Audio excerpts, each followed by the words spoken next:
good evening once again. I am Dr. Kyoshaba Caroline, and I deal in fitness business. Fitness? Yes, I have a fitness club. Yes. Yes. Yes. My name is Bagonza Kuzaima, and I work with Laborameds Company Limited. We deal in medical and laboratory supplies. About my assignment, the person that they assigned me to, I was not able to get in touch. For the one I was supposed to visit, I didn't get the contact number, so I was not able to visit. Thank you. Hello, good evening. My name is Luvwama Pasi Aquila, a student at Mbara University of Science and Technology. I'm pursuing a bachelor's degree of science with education, chemistry and math. My startup is called LessonX, an application for the teachers and by the teachers. It helps teachers to make lesson plans, schemes of work, as well as keeping track of the activities in the classroom.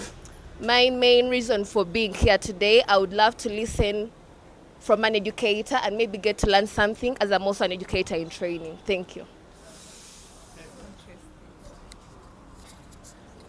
Good evening, everyone. My name is Ayebare Patience Praise. I'm a student from Mass. I'm a baker. I bake cookies, and I've come to network.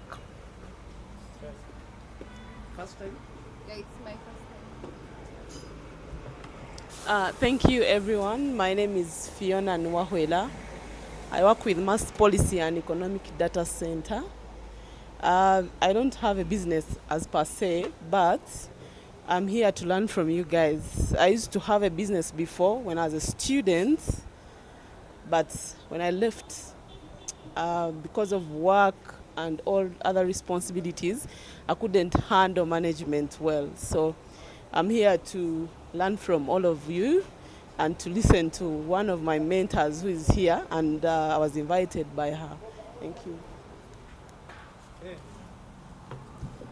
Good evening, everyone. My name is Job Chesang. I'm a student at Mbara University pursuing Bachelor's of Science in Chemistry and Mathematics. Today is my first time to be here. I work with Prince Wills Investments. It's in Kampala. It's a company. It's a non-profit organization. It deals with the lending out money in big amounts and holding projects. Currently, we are holding a project in Abim, outside of Karamoja. We are working on 16 schools. We are holding a project of teaching gender-based violence, reproductive health, and all those stuff. Thank you. Today I'm here to learn more and increase my circle. Good evening, everyone. My name is Aman Bulonge. I'm a student at Mbara University of Science and Technology, pursuing a Bachelor of Science in Pharmaceutical Science. Right now, I'm running a project of canned simsim. They are simsim made of sugar, salt, and also other flavors. And also a CEO of a pain relief project that we are running for women in menstruation. So I'm expectant to learn more because I've been graced. I'm seeing people that God has placed ahead of us. So I'm so expectant to learn more. A sports electrolyte solution that is specifically given to athletes who run, people who live in gyms, people who play football, and all categories of high activity exercises. So I've seen KB Fitness Center, and I hope I will come and see you. You have been there? No, I'm saying it's my first time, so I'm going to see her. Thank you so much. And one of the things I've learned so far is we make connections from here. So far I'm going to make connections with her, and then yes. Then on the assignments, I was assigned to see Mugambe Victor, the man of Eden, who is turning all non-degradable plastics into biodegradable. So he's looking at making environment eco-friendly with no problems that we are facing today. Thank you. All right, good evening, everyone. My name is Nixon Katsime, and I deal in fish, sun-dried fish, smoked fish. I was raised from USA, that is United States of Arua, for 18 years. So I deal in, since childhood, from P6, I've been dealing in fish business. And I lecture at BSU, I lecture finance and accounting at BSU. I'm also a PhD student. I've come to learn the hustling part of it. That's why I've come. Thank you so much.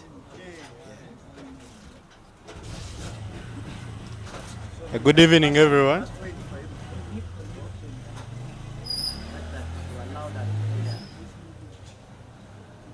Yes, good evening, everyone. By name of Kakoza Peter, an architect at Visionary Structures, also a student at MUST. I deal in architectural plans, structural plans, interior designing, and for last week's assignment, I was supposed to visit Flavia, but she has been quite sick and I couldn't see her. So I expect to get another assignment this week. Thank you.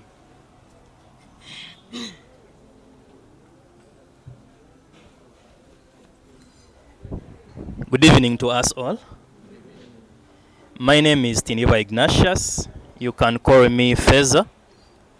I am a student at MUST offering software engineering in my third year. I am a musician, producer, and I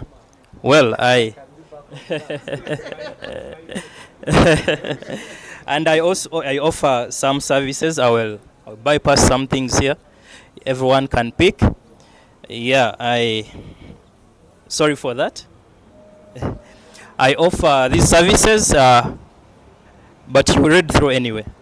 Graphic designing, content creation, social media management, event creative support, and website designing.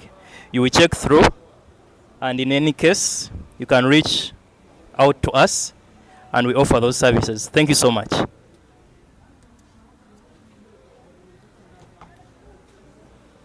Good evening. My name is Mark Chiwige. I'm a second year student at MUST. I offer Bachelor of Medical Laboratory Science. I am a debutant today. And business-wise, I run a business with two other colleagues. It's called The Crunch. We deal in fast food. We do chicken wraps and burgers. This semester we added on hot dogs. Yes. We've been running this is the third semester. Wow. Yeah. I've also ventured into interior design. I have a few art pieces running. So that's my second venture. I'm here to explore, do things for the first time, and also to learn. Yeah.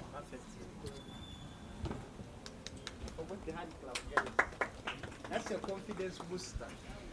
Good evening, us. Yes, I'm Ezekiel Ariho. I'm one of the co-founders of Enable Focus Technologies. Professionally, I'm an accountant, but we founded this company when we were two with background of computer science. We build apps, systems, websites,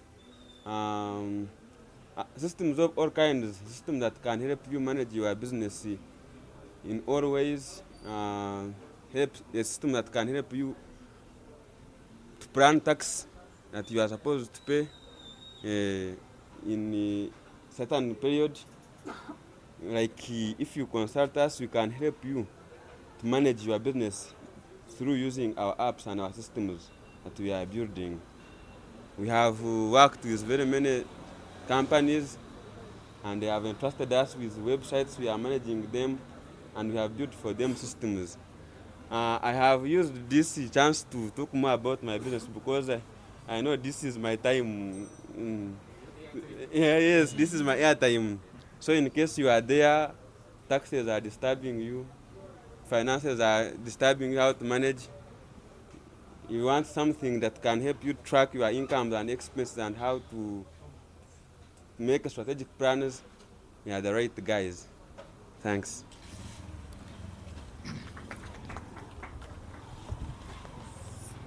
Hello everyone. My name is Musau Emmanuel Africa. I'm a graduate student at MAST. I deal in, I'm developing my first prototype, which is a diagnostic kit for detecting H. pylori, the one that causes ulcers. Yeah. Yes? Yes, I'm being supported by MAST through the MAST CITT grants. Yeah, so I'm actually doing that work from the MAST infrastructure, which is, there is a genomics lab in the Department of Microbiology that where I'm based at, and where that's the department where I'm studying. So yeah, thank you so much. Welcome everyone. I hope I'm audible enough. My name is Emmanuel Malika Simba, and I'm a co-founder of the Entrepreneurs Launch. But today I'm Ishime Prince, and I made an app called the Mezo app. So in case you're looking for a rental, a house, a hostel, if you're a student, or if you're looking for a shop to rent, download the Mezo app from Google Play Store or App Store, and then you can be able to get where you're going to put your business hassle-free. Thank you very much. Besides that, I'm an innovator, pharmaceutical product innovator, and one of our flagship products is a Hillcoff DS, and I've been mentioning it many a time here. It is an organic formulation for management of cough and flu with minimal side effects to the patient. Thank you very much. Victor Mugambe, one of the co-founders for the Entrepreneurs Launch, but this week's assignment was about Dripper. Dripper is amazing. Water for the athletes. So guys, if you ever go to the gym, you need to balance the electrolytes in your body. It's very, very important. People just take water. But what the best athletes in the world, we're talking about Ronaldo, Messi, what they do is that they take such kinds of water. In Uganda, we didn't have such a solution. But this gentleman, who is an athlete, a champion, a world, no, have you been a world champion before? University champion, Mbalala champion, KIU champion, East African champion. He has represented at the different stages and is from Kapchora. Yes, that Chilangat. You get the idea.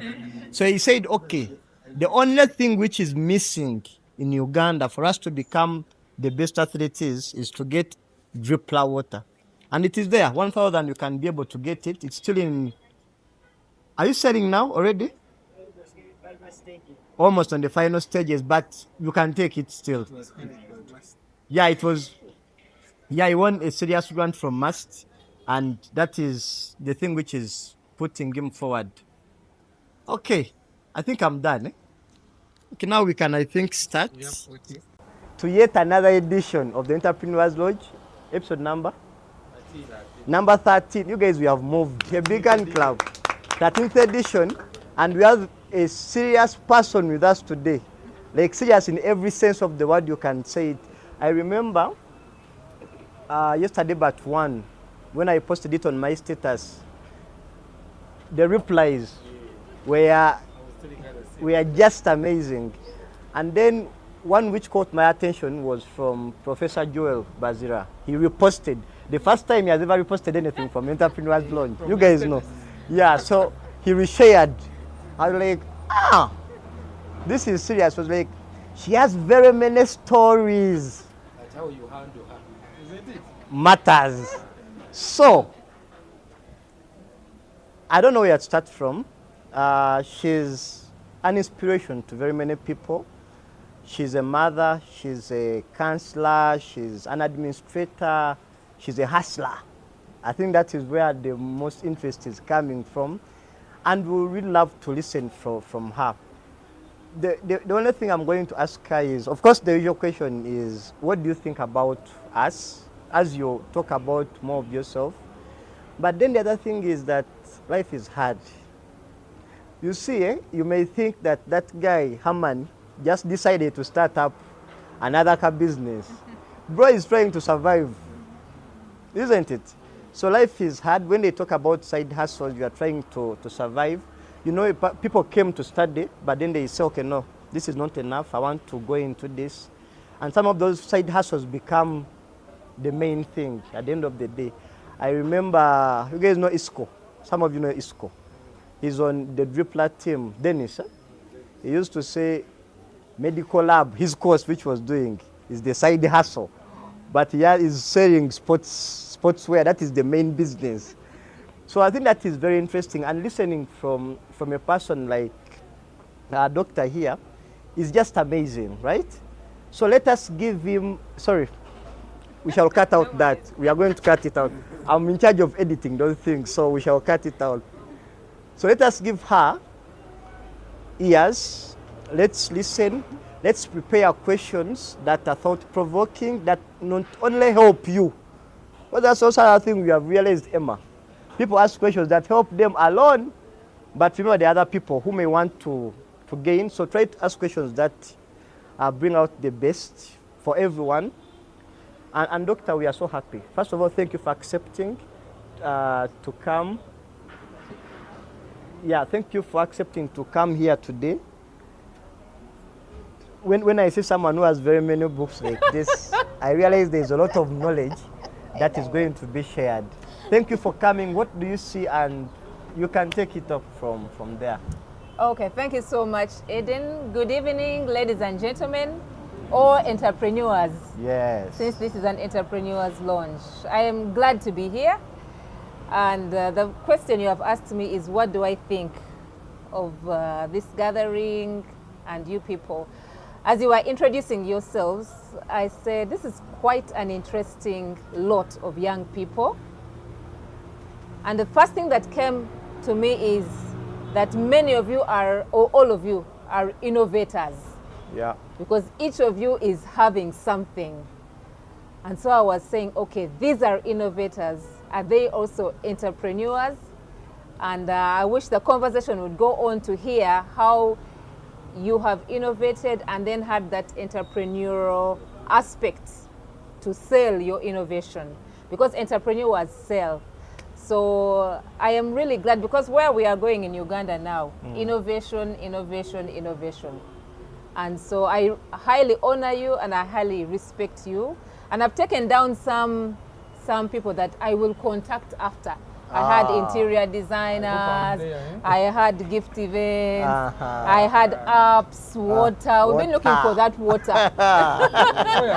Furniture.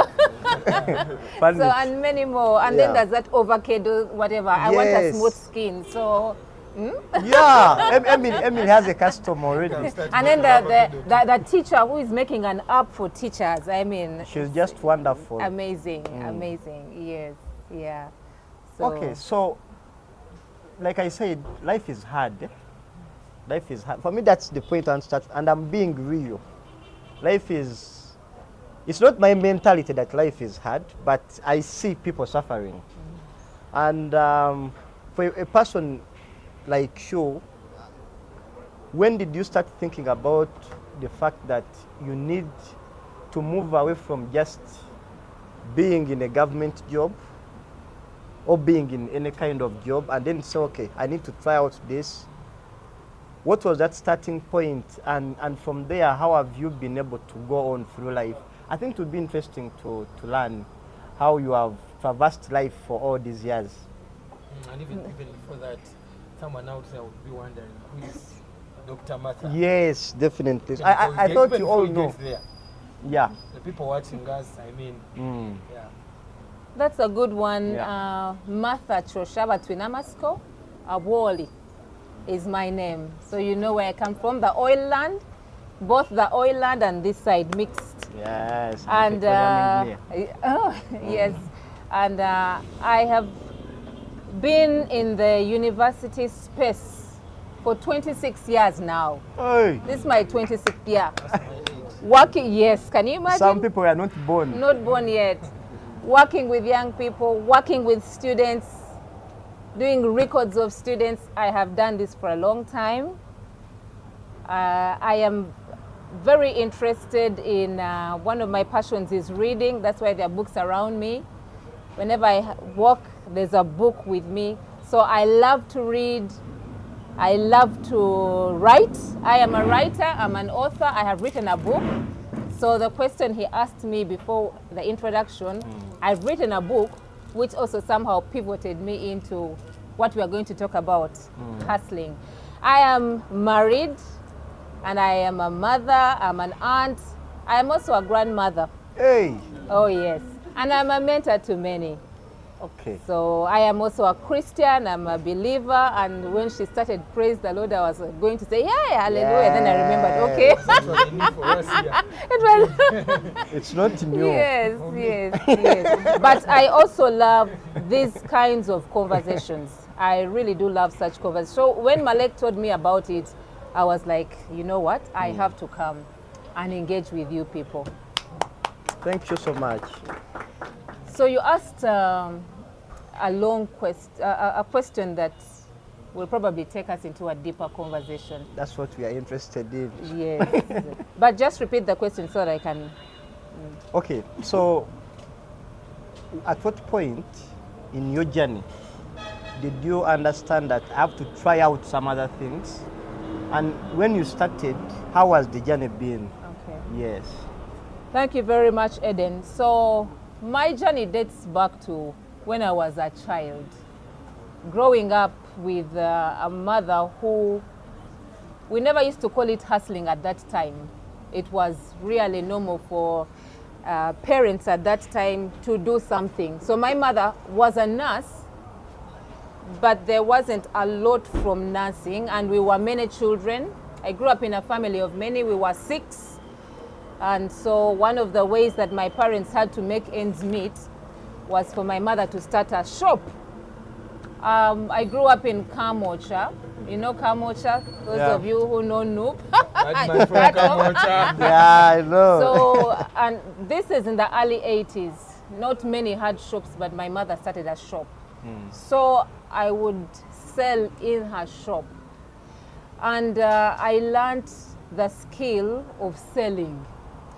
But where I realized that I like this thing of selling to people is whenever there were events within the locality. I particularly remember the LC things had just come around, and so they used to gather youth around for events. And I remember asking my mother to give me sodas and sweets and cookies and cakes. And then I set up just outside an event. I remember I was about probably 11 years, primary 6, when I set up my little shop on a table at an event, and everything was sold. And then another time there was another event in a nearby school that was Kitante Primary School. I did the same thing. There was an event for, I don't know whether it was a concert or something. I set up a table like this. I put sodas, cakes and and I sold. So I think that for me is the time that I started. You realize there's money. There is money. Yes. And money can be made. However, along the way, I got into university like many of you. I'm cutting a lot. Yeah. I get into university, but I still want to make money. I don't like poverty. He said life is hard. Yeah. Life without money is really hard. Okay. That's a modification. Life without money is hard. and I don't like poverty. I don't Yes. like so I get into university, and of course your parents will give you pocket money, but they will always give, because we were many, for us we didn't have the luxury of having a lot of pocket money.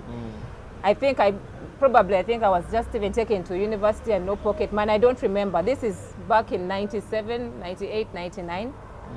But I had learned the skill, still from my mother, of sewing. So I started to sew. There were certain belts. I was at Uganda Christian University, surrounded by reverends and all that. And if you go to church, you see reverends have these belts around them. So I learned to make them, and I started to sell them. And after that, when my customers got finished, I also learned there were some certain art pieces that I was knitting. So I would knit this art piece and I would sell it. And so that's how I started making money. Along the way, I got, after school, when I graduated in around, I completed university around June, and then there was no job. But I was determined not to sit at home. So I said, what can I do to make money? I had done business administration, Bachelor of Business Administration. I had majored in accounting. So I knew as a graduate of business administration, I needed to look for money, do a business. Yeah. So I get home, I speak with my mother, and we agree we are going to start a shop because I grew up seeing my mother in a shop. I knew the dynamics of shops. So we had moved now to Luzira from Kamocha. And so I started this shop. Lo and behold, the location was not as, it was not a good location like where we were in Kamocha. So I'd get to the shop and sit. And no people. And no people. You know, I feel sorry for people who actually, you sit in a shop like you have made an appointment with people and you're just hoping and praying that people will come. And they don't Month appear. one, nothing. I think I got like 4 or 5 customers, I remember. Terrible. In a month? Yes. That was around June. July, customers were not there. August, no customers. So I started going to schools. There were schools around. I said, maybe if I start a shop in a school, a canteen, because where I went to Trinity College in Abingo, and I remember us fighting at canteens to buy something. So I said, but if Since I go then, into the a fighting has been there. so if I go to a school, maybe there will be money. So I went from one school to another, and we had some schools around us. I remember there was Luzira Secondary. I went, I saw the head teacher. They tossed me, said no. I went to another school, to about 5 schools, and the answer was no. So I got frustrated. I have completed school. I don't want to sit at home. What do I do? By the grace of God, a job was advertised at Uganda Christian University. And so I applied for the job. Which year is that? This is 2000. I applied for the job and I got the job. And I felt I had arrived. Settled. So my urge for looking for money, I got the satisfaction. Now I had the money, so why look for it? On a monthly basis. I settled very well, very comfortably. And over the years, I remember actually I had some, because it was 2000, the economy was not like it is today. I was not yet married, I'm a young woman, I have a job. I had a friend, I was engaged to be married. So I had a little money on me. In fact, I remember, I wish I knew what I know now. I think by now I would have been a billionaire. Because I had money on me, and I would just lend. Somebody comes and says, lend me money. And I would lend. No interest, no nothing. And Go. we are there paying back. Oh, the good thing I would you don't take my money for me. I will kubanja you until you don't. I think that is a skill people need to learn. You don't. By the way, me, I don't. If I have to, I don't lend. I'll give, but I don't lend because I like friendship. So anyway, I would lend money, and then I just really did not. I forgot about this whole thing of it's difficult to make money. However, in 2007, and I think for me this is kind of close to my turning point, in 2007 there was, I don't know whether you know stocks, so there was what we call an initial public offer by Stanbic Bank.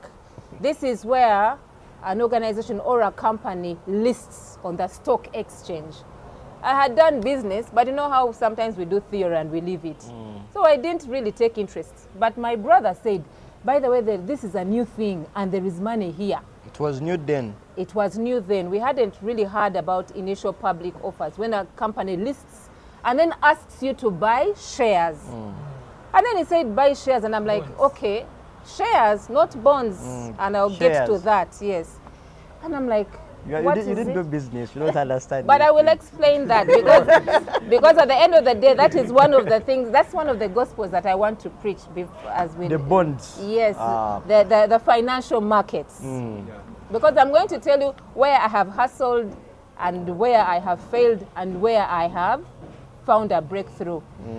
And so I said, what are those? He said, you know, it is Stanbic, you just get some money and then you come and we go and buy shares. How much was it?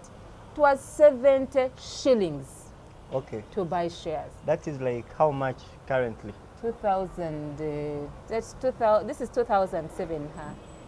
Now I don't know, but we'll get to. Okay. So I had about 1.5. I wish I had more. 1.5 million? Yes. Back then? Back then. I think you were rich. I told you I was in a job. Oh, yeah. I was in a job. So you were not and broke. I've told you, I wasn't broke when I got the job. You were not a hustler then? Because when I settled in the job, I was not hustling. Yes. Because I had my job and I had pay. And you were a fiancé. Yes, and someone. I was engaged to be married. That is security. Yeah. Yes, I was really doing well. I could say by those standards I was doing well. So I got 1.5, bought Stanbic shares at 70 shillings. So I had 21,000 shares, and we were quite many because it was put in the newspapers and all that. But I really didn't grasp what it was. I just knew when you are a shareholder, you own part of the bank. So that feeling of, feeling good. I own Stanbic Bank. Yes, when they call shareholders, you also go for meetings. But I began to read about, so what will become of my money? Are they going to take it? Will they not? Then I discovered they were actually going to give me dividends. When you buy shares in a company, and then it makes profits, you get dividends. So this is silent hustling. You're not running up and down with this.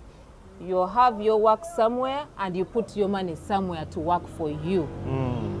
And so after, when I was following, after some time, I don't know whether it was 2-3 years, 3 years, the share increased from 70 shillings to 210. Ooh. And I think that was 2010. That's about 3 times. Yes, this is 3 times, and this is 3 years. You are good Remember, at math. every year I have gotten dividends. Yes. Because when a company makes profits, they give you dividends. When it makes losses, you share in the losses. So I got my dividends in the first year, I got my dividends in the second year, in the third year. Then when I saw that the share price had gone up, I sold my shares. Now you compute. I bought a share at 70 shillings, now it was 210. 3 times my shares were 21,000. So when I sold the shares, how much did I get? You were doing the math. Yes. 63,000. My blazer. It was about 5.8 million. It is 1.5 times 3. But I mean almost. shares. Yes. 63,000 shares. Oh, yeah. Yes. That's what you had in the mail. You had locked in on that calculation. Yes. So I did somehow benefit from that. And so you became a don, basically, when you sold. But that's a lot of money. Oh, it was. So you were everywhere. I mean, you would buy a car. Which car could you buy, like, in today? Could you manage a TX? And and for me that is one of the things. Yes. When I have realized, even when I have read, that once you get money, you don't change your lifestyle. Oh, Mareka. Because I told you, I don't like poverty. If I changed my lifestyle, I would now begin to eat into my profits. And when will I get wealthy? And for me, because I love to read, I have read and I know that once you get money, try to grow it Doctor. So I don't get excited about getting much money. Doctor, before you go into that, now, I want to give you a real scenario. Sometimes you get money. When the truth is that you have to change your lifestyle because you basically had no lifestyle. Like you were surviving to breathe. Like you imagine you were struggling to get the 3 meals a day.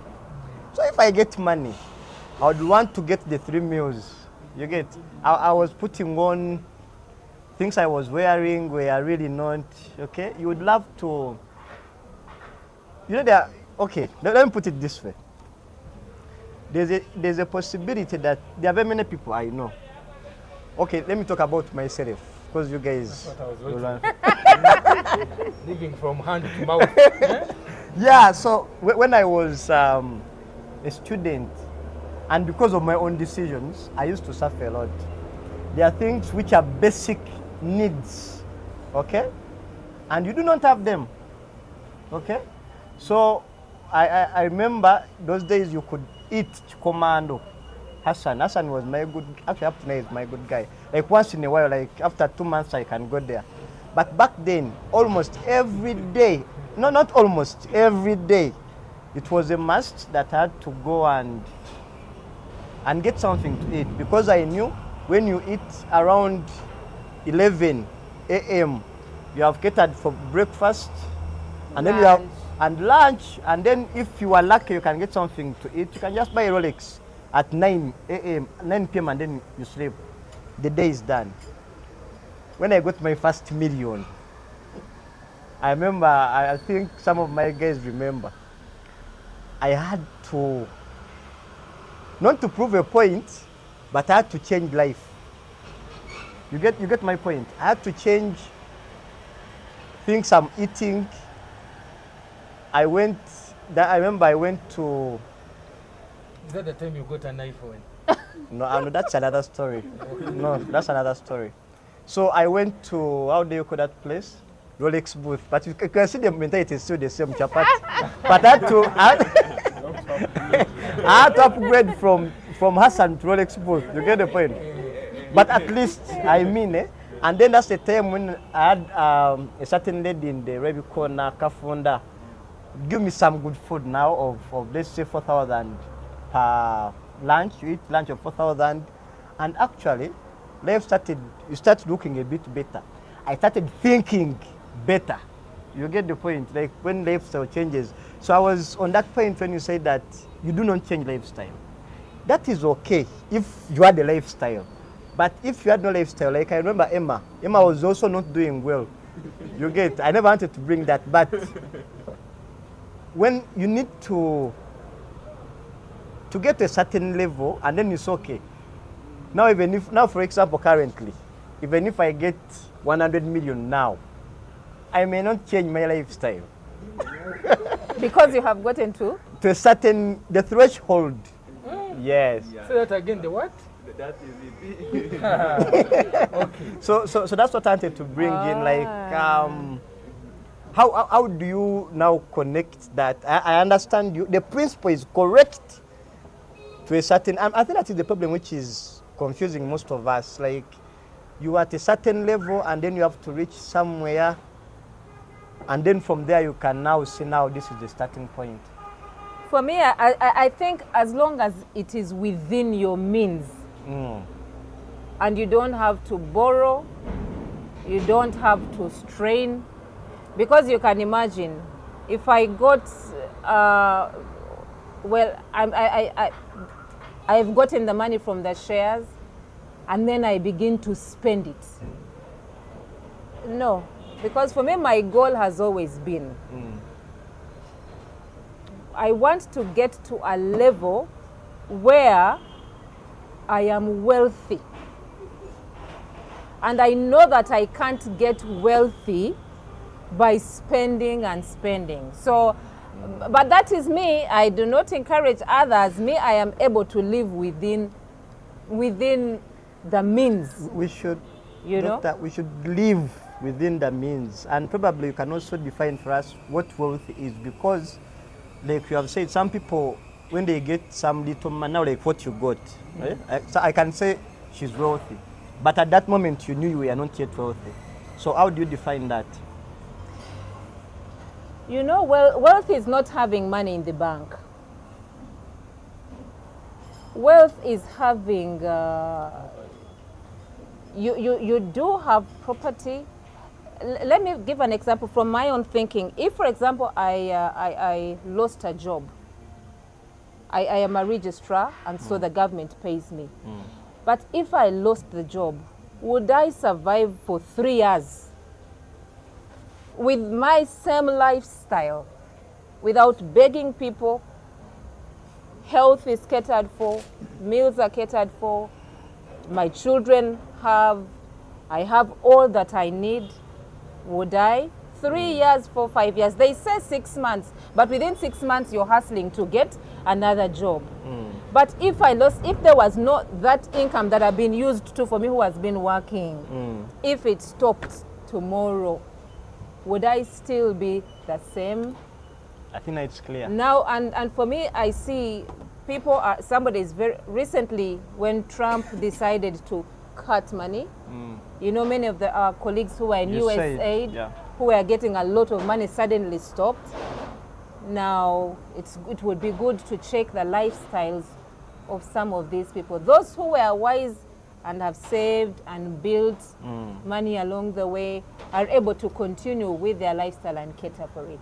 So for me, I don't really get excited when I have got money and now I'm not a big spender. Truth be told, I am not a big spender. In fact, I have friends who say that I am mean. I'm not mean, I am frugal. There's a big difference. Yes. I am very frugal with my money because I want to see there is a tomorrow. Okay? I am not yet 50 years. I want to live up to when I am 80 and 90. Yet 50? No. Wow. Oh, because of my gray hair, I think I'm 50. But you look young by now. Now I've looked at you closely. Yes. You look 28. Yes. So you have mentioned, so is it possible, I'm asking this question on behalf of very many people, is it possible to be a big spender and also be wealthy? Like, especially when you're just starting. Like Feza there is a musician. Maybe if you have a very, very wealthy parent, but if you're a young person just starting out, and then you spend a lot and you expect to be wealthy, those two do not go together. Because you must, if you look at the Ugandans who have made wealth over the years, first of all, it takes a long time to get to that level. So if you're a young person and God has blessed you, even if you're getting, say, if you have colleagues who get, say, 10 million, that's not wealth. It's temporary. And that is why people, you will see them today, they are very well, they're driving the Benzes, they're driving the TXs, and once that is taken away, they are back to zero. But I know that, so if you're a young person, no. For the others that you have hosted, there are people whom you have hosted. Who have they? No, but they don't differ from what you are saying, like, especially when you do not have. You have to live within your means. Yeah. Yes. Yeah. Actually, I'll interrupt you, Eden. I love reading, I've told you. So there's this book called The Millionaire Next Door. You'll download it. Cameraman, please focus here. The Millionaire Next Door. He talks about how the Americans who have made wealth and those whom he classifies as poor. And he says, if you want to get wealthy, learn to live within your means. Learn to live below what you earn. So if you earn 1 million, what are you doing spending over 1 million? You live under that. You live within your means. And so he describes and explains it very well. But there's also this classic book which changed my life.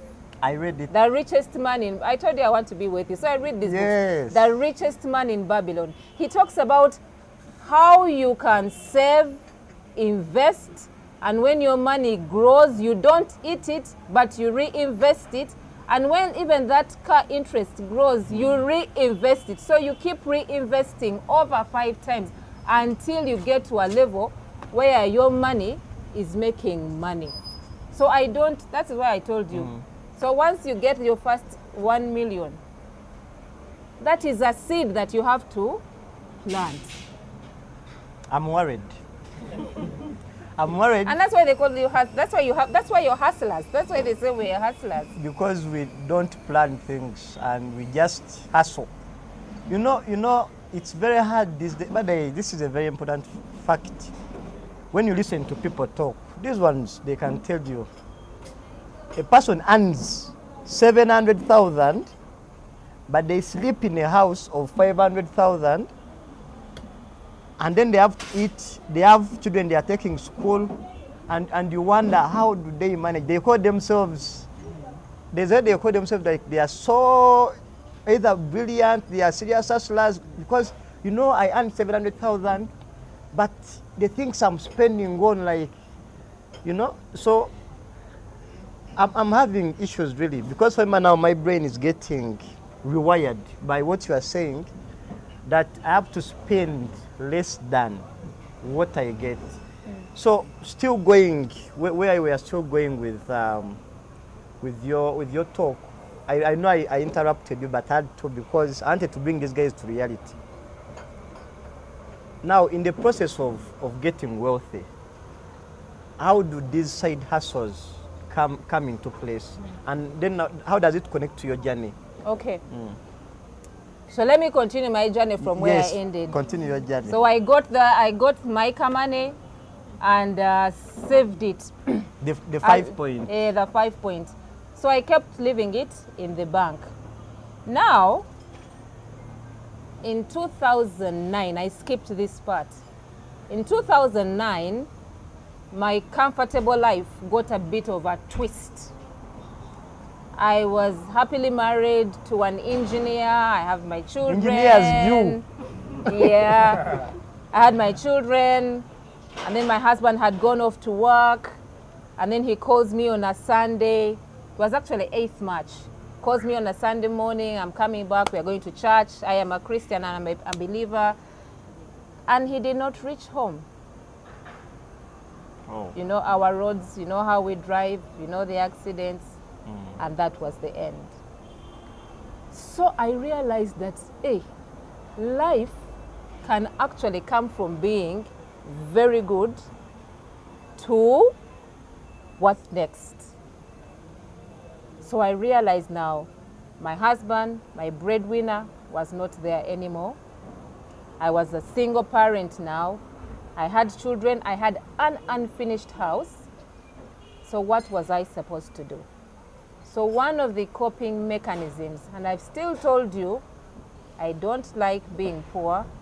I began to think one of the sources of income has gone. I still have little children in a primary school, in good primary schools in Kampala by then. I still had to feed them.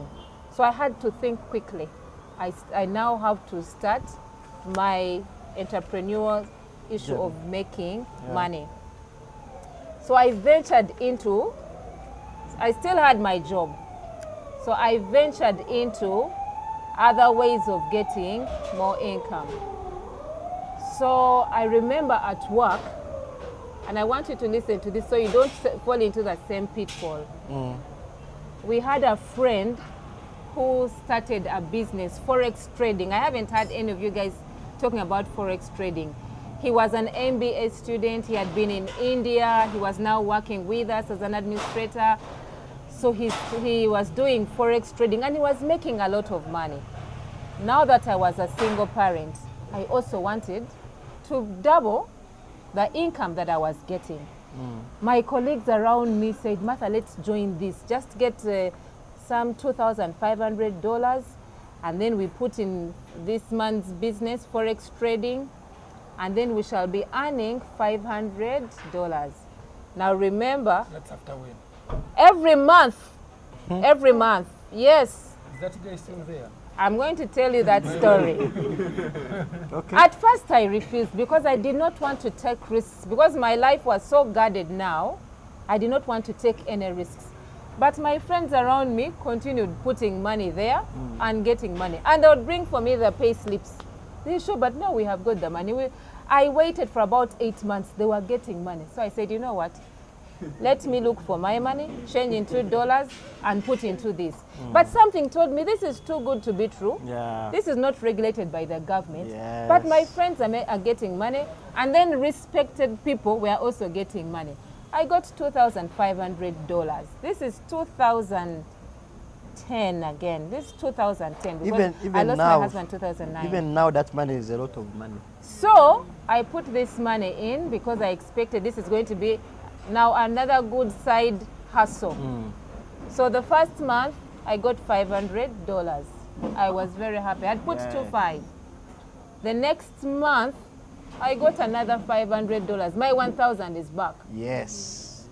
The third month I got another 500. My 1,500 is back. The fourth month I got, that's 2,000. The fifth month I got 2,500. I said, Chinechin Chukola. I got back the money, put it back. Oh my God. I even got my brother. I said, you come, this thing is real.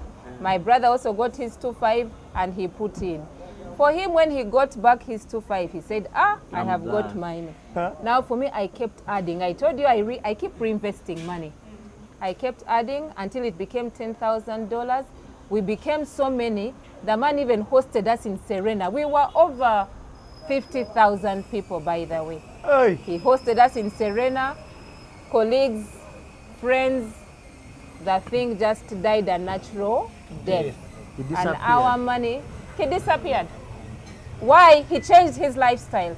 This is a man who used to be very, very humble with a small car. But now we're putting in money.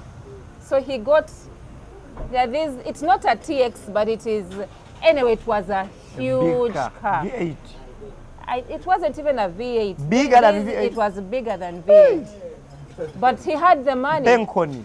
But you know, because Forex trading is, sometimes you'll actually make the money, but sometimes you'll not.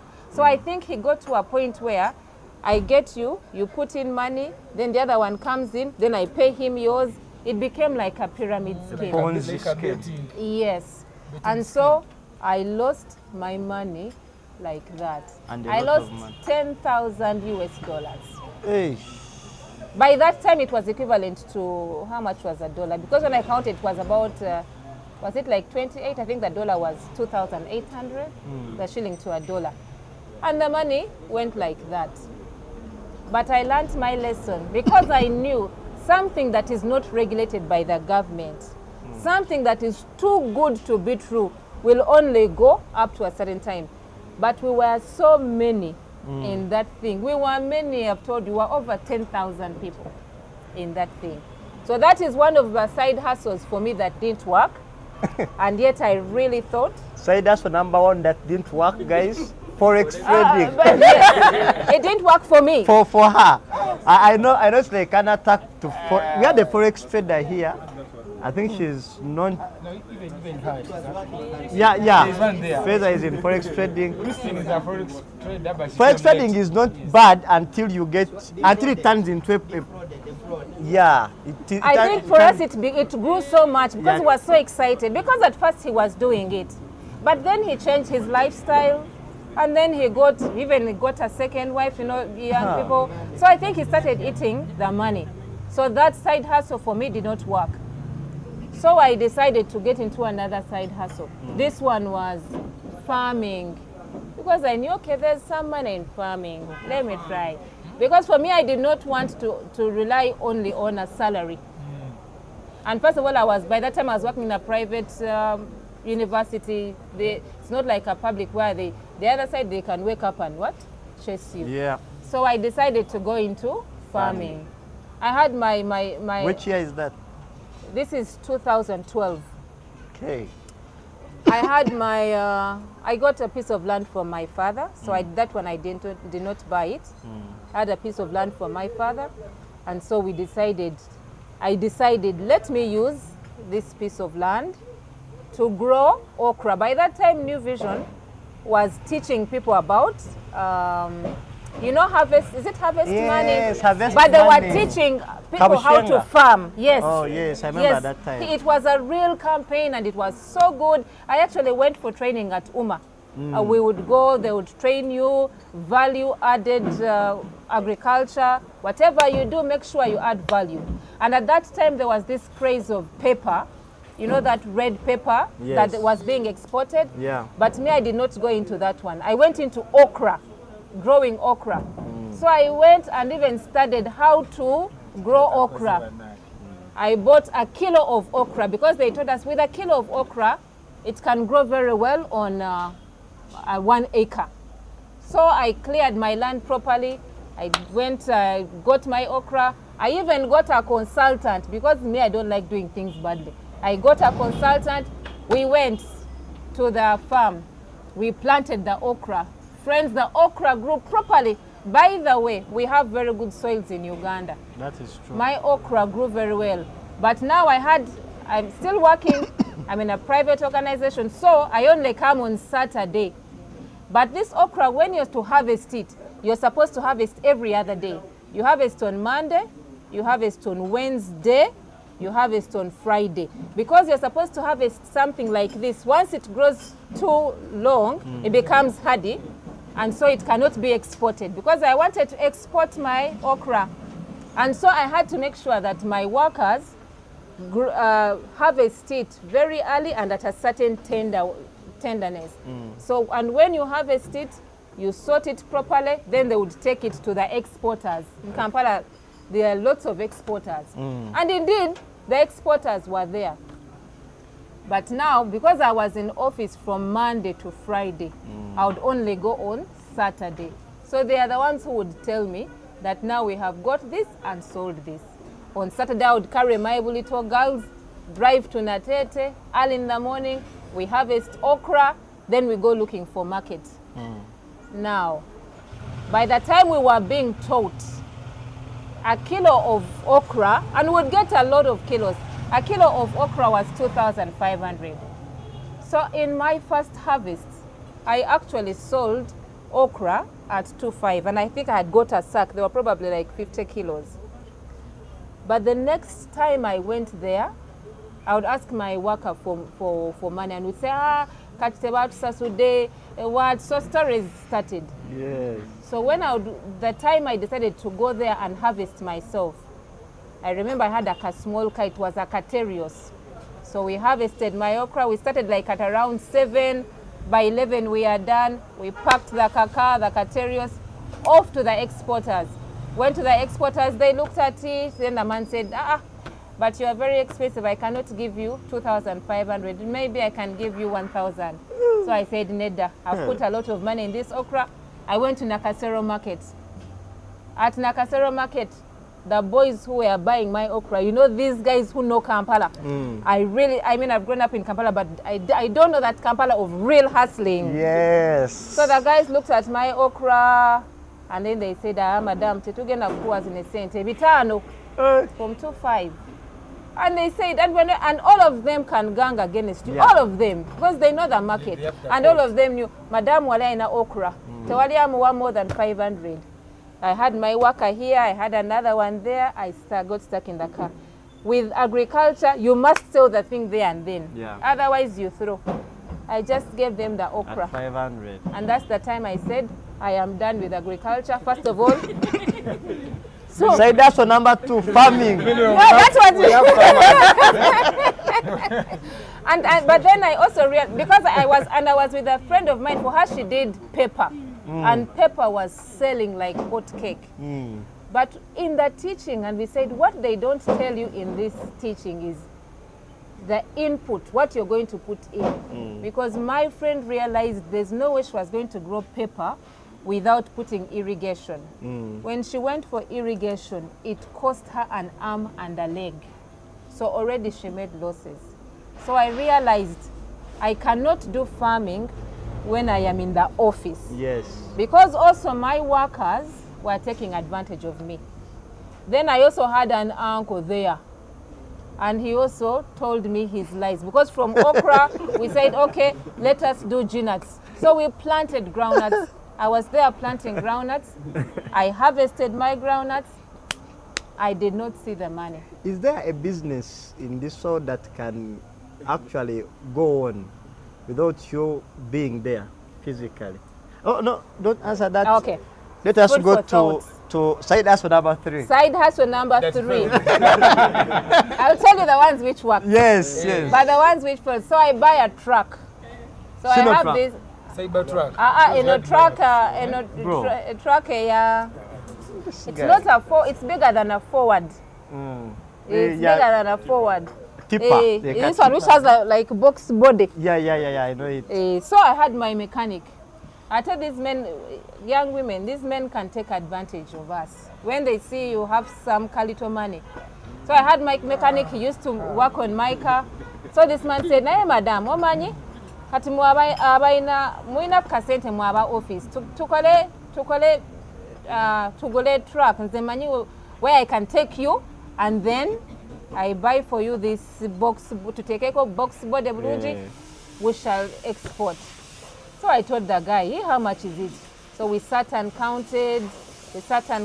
Friends, I got again some of my savings, and then I bought a truck. It was actually 23 million Uganda shillings. I remember. It was old. It had been used because those things are not like they are very expensive. Very expensive. But it was really old. But since it was a mechanic, he said whenever it dies, I'll make it for you. But my father told me, Martha, that this thing that you're going into, first of all, you're never there. Are you going to drive it yourself? I said no. You're going to hire a driver. You're going to hire a turn boy. You're going to... I said, I will work. Because the man sat with me and told me, you know what?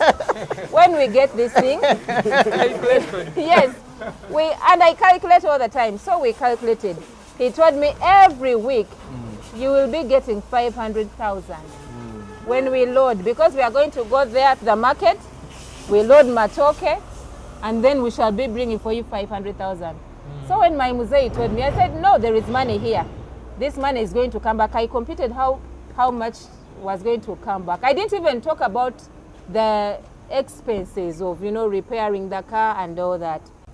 We start the business of our transporting now. Trade, it's a trade business. In the first week, and friends, I am not exaggerating. Actually, if you read my book, I write these stories in my book. How much is it? It is 50K. I also hustle. I'm an author, by the way. Yes. We shall reach there. Yes. So, in the first week, I actually got 500,000 from the sales because he told me, I'm going to get you a driver. I'll be the one to supervise. This is a mechanic. A mechanic whom I always find and he just fixes for me things. Yes. Now he's become a business partner. So in the first week, I actually got my 500,000. Even I opened the book and I even gave him a receipt. In the second week, he said there has been a problem, so today we've got 300,000. So in the just second week of being on the road, 300,000. Week number 2, week number 3, it was 200,000. Friends, that's the only money I got from that car. 23 million. The car disappeared. As my father had told me, because the man, I think he went up to the border of Mutukula. You know Mutukula? Yes. I'm told he took it there and it got stuck. So it was one story after another. I said, can you bring the truck? Where is it? I had not yet put a tracker. And that's the thing about our business. When you put money in your business, try to ensure that you do whatever is possible to ensure that you have safeguarded it. Yeah. And so, the man disappeared with my truck for 4 weeks. I went to the police. I reported the case at the police. They looked for the man. Somehow they found him. When they found him, the story was that the car got stuck at Mutukula. What they said, okay, can you give the woman her money? There was no money. So he had to tow the car. It had actually got spoiled. He towed it. We put it at the police, and it stayed there for another, because now it became a police case. Stayed there for another 2 months. I got so tired, so frustrated. I said, if anybody can come and buy this thing. I bought it at 23 million. I got a buyer at 16 million. 16. My father had told me, those things which you cannot supervise for yourself, don't do it. I did not listen to him. And that Side is hustle another number side 3. hustle that Trucks, fails. transportation. For us who are in office, not for others, because others, if they work, especially now I've seen many of you guys here, at least for you, you're doing the things yourselves. They are studying. Which is very good. If you are there, because one thing I've realized about our country is once you entrust somebody to manage for you something. But when I read this book, I also learned a principle which I had not known. This book has a story of a man who gets money, and his first money he gets, the interest he got, he decided to buy, of course it's a business book long time ago, so he says he decided to buy jewels. Yes. And he got a brick maker to buy for, Yes. he got a brick maker to buy for him jewels. I So read his it. advisor told him, how do you get a brick maker and you give him your jewels Exactly. to buy? That's like me. I got a mechanic and I gave him my truck to manage business for me. I think that's very key. That's very key in business, guys. Like, do not give people things you also know they actually not in it. Yeah. Another thing I got from her currently is that please listen to your parents. That's how they say. Let us proceed. Now I'm enjoying the conversation. Yeah, so that is how, so I just realized that for me, farming has failed, trading has failed, Transport. Transport has failed, Raylag, that money had failed. I remembered the one that had worked. Remember my stocks, the shares? Yes. Without me actually having to chase people around. So I began to read about these financial markets. I said, now since I still want the job, because I'm not about to leave the job, maybe this is something that I can actually venture into. And I remember reading a newspaper, NSSF. By the way, I didn't tell you that I also sold jewelry in the office. I also did Forever Living products. Do you know those Forever Living products? No. I bought a combo. I sold. You don't know them? No. What is Forever Living product? How many know GNLD? So it's in the class of GNLD. These are products which are they're like health products, but then it's multi-level marketing. As in you buy this combo, you get somebody to join. But then, so you sell these things like Forever. But this one is. No, is it that? Yes. But I know it is. Is it a global? Can I tell you what happened to me? So those days I used to stay in Kansanga, and a certain OB of mine called me and was like, Victor, come. You are the person we have been waiting for. I was like, this guy is serious. I just got into the taxi, went up to Wandegea. There's like a certain place they had, it was a good hotel. Then I was like, oh, okay, these guys look serious. I went in, and then they took me behind, behind the hotel. There was some thing inside there. So some other guy sitting there. And from nowhere, I saw some guy coming with this, the suits they put on, and the shoes, man. I was like, this guy. I was like, so you guys, I'm telling you, I have my car parked outside there, but it just took me only 3 months after joining here that you can see me as I am currently, and I've become so rich from this thing. You can see me, and then they always have guys there. Yes. Yes. I was like, these guys, you look at the person speaking, he's not whatever he's saying he is. And I think it was just God's will that I said, no, I'm not going into this. I think that's how I survived, but many of my colleagues, and you inclusive, I think. No, but Forever Living, it's a real one. For it, by the way, it's not fake.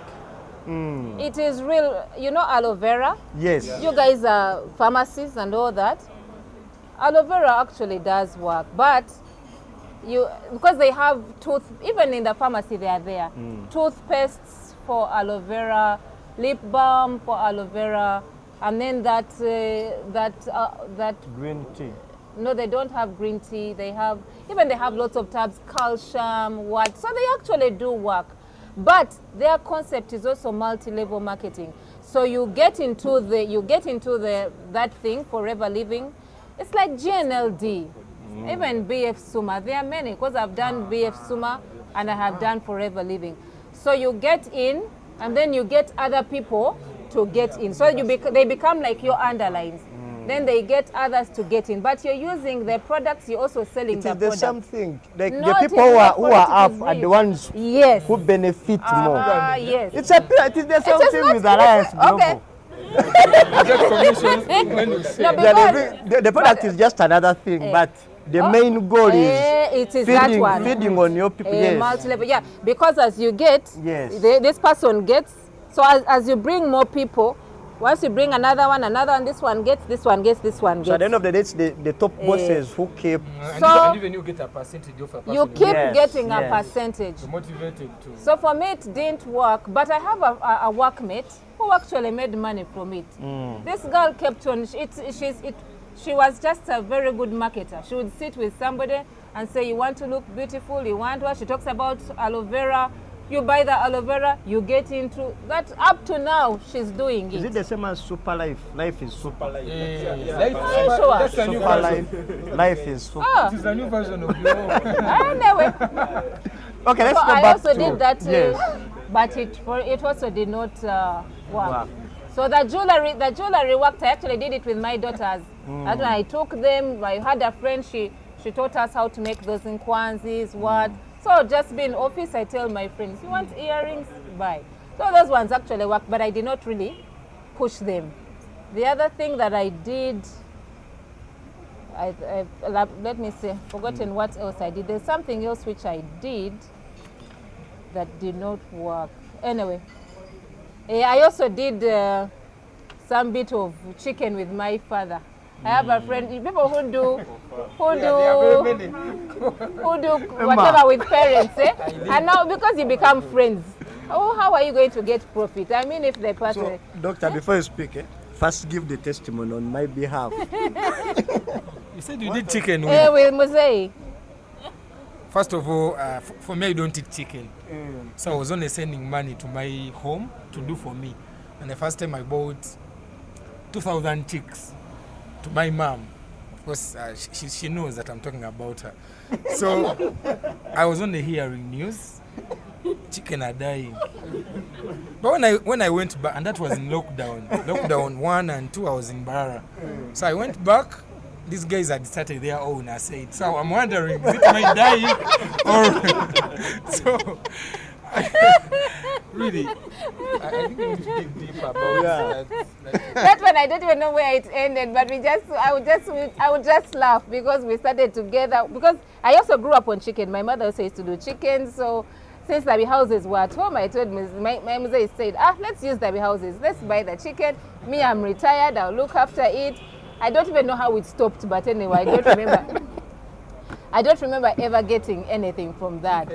So those are my hustles really which failed. But along the way, after reading books like this, because I really got into it. Read books. I said, Banai, how does somebody... books like this. Richest man in Babylon. Please download it. It's actually not so heavy. It's a readable book. But if you're not a reader, you can just download, listen to the story. It tells an amazing story. And then it has very nice principles that that can help us to grow wealthy. And also the millionaire next door. This one is, it's also good. How to live under your means. How doctors don't, people are doctors, but they are not wealthy. People, and then you'll find a teacher who is. How does that happen? I had a friend called Aga. Still, I'll bring him back here.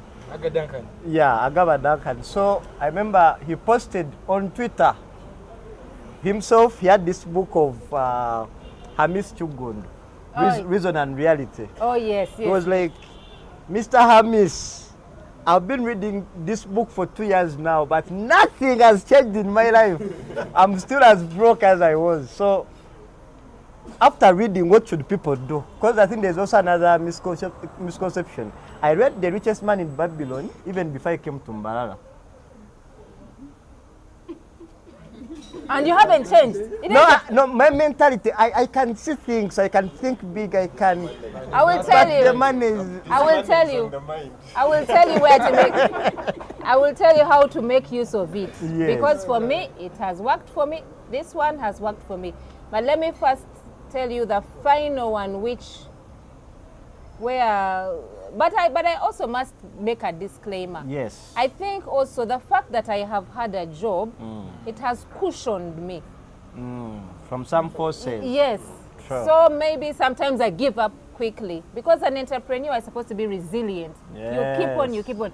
But I think also because I have a job, when something doesn't work, I say, that one hasn't worked.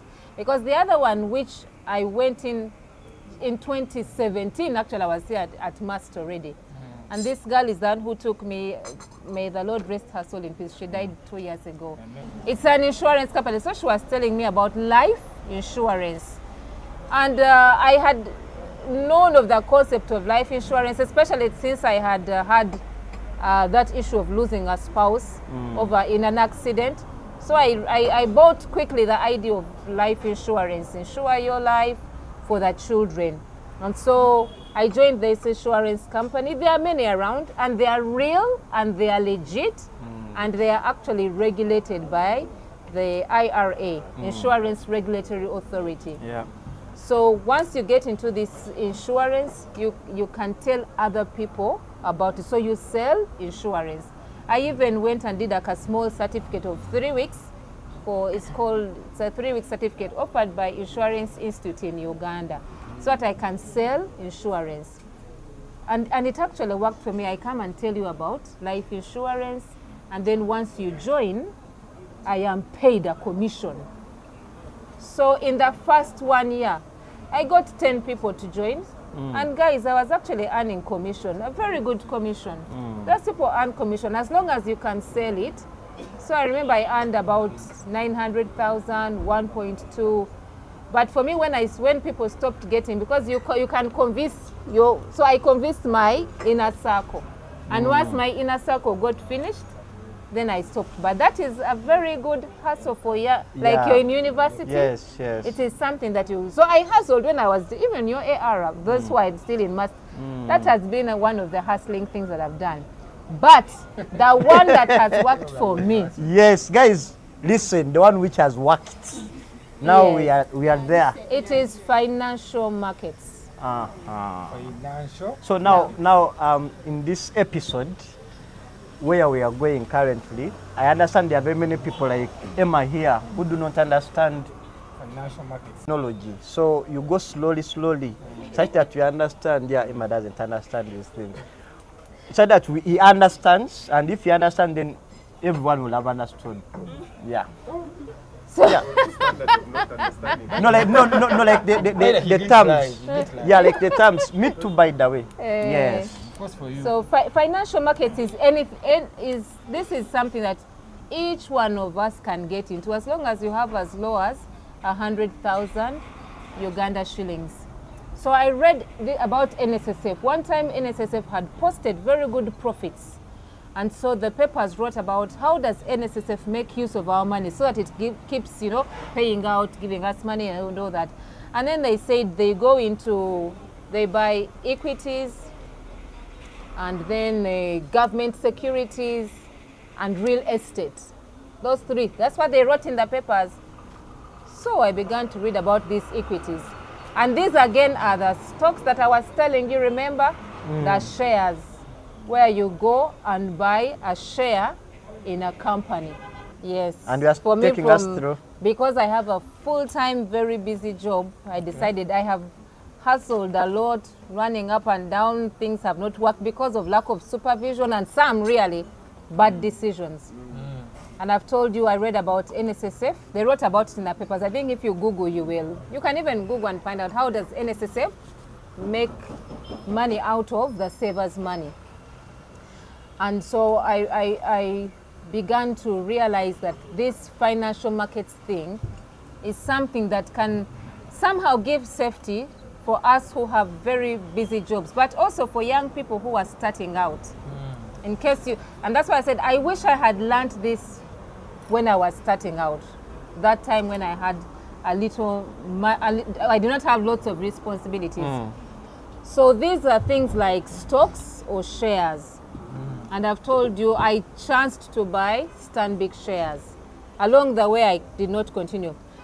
But around 2000, I think around 2021, 22, Airtel put out last year, but MTN. MTN, yeah. So there's what they call initial public offers, where a company lists on the stock exchange. It sells shares to the public. And you can buy shares with as list as... Let's go slowly. So, first of all, how do I know that they have listed something? Oh, they advertise a newspapers. lot. In the newspaper. They are listed on the Uganda Stock Exchange. Okay. But now all of us know MTN. Yeah. All of us know Airtel. All of us know Stanbic. All of us know Baroda. You can go and Google Uganda Security Exchange. But if you watch news, I don't know how many of you watch news. At the end of news, they always BAT, quote, yes. BAT, What yes. is BAT?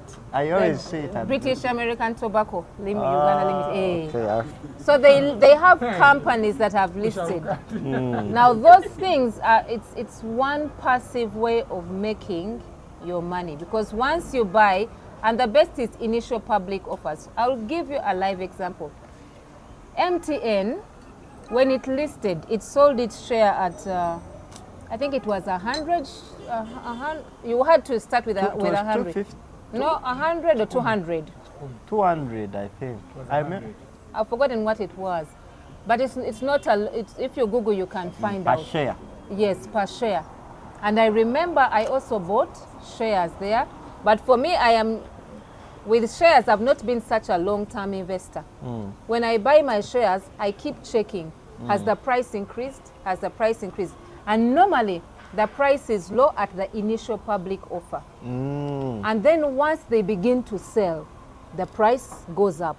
So you can sell your shares. And how do you do it? We have stockbrokers in Uganda, very many stockbrokers.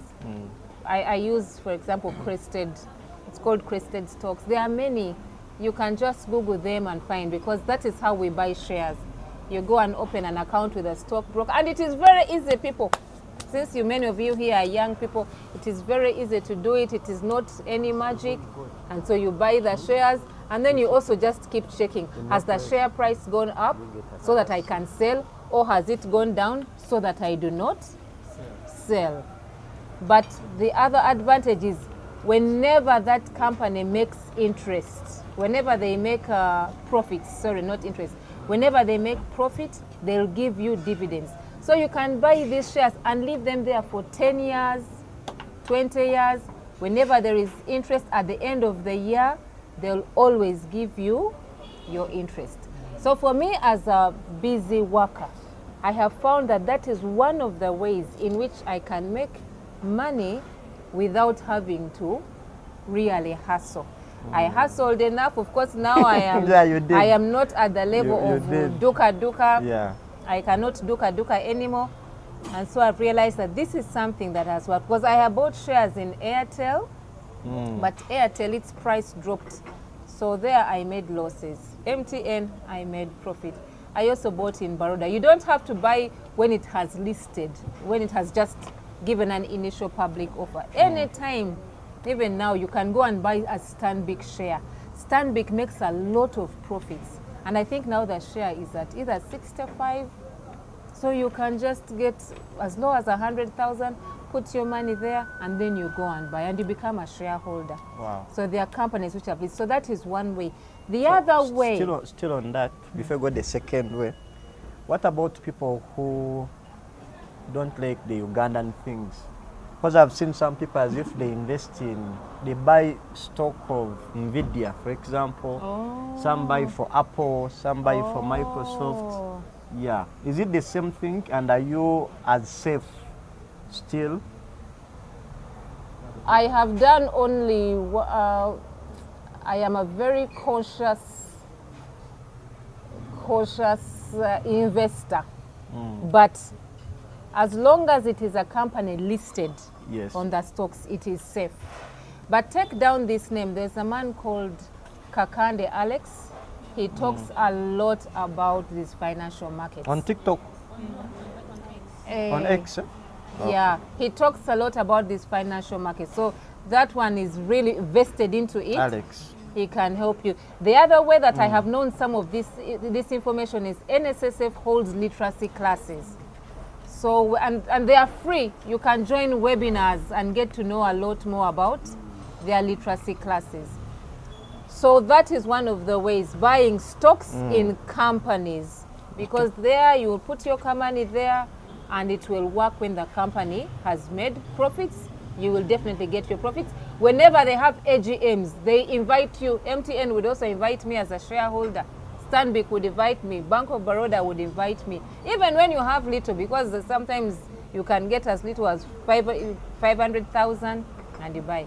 The other one is government securities. Okay. Government securities, those are treasury bills and bonds.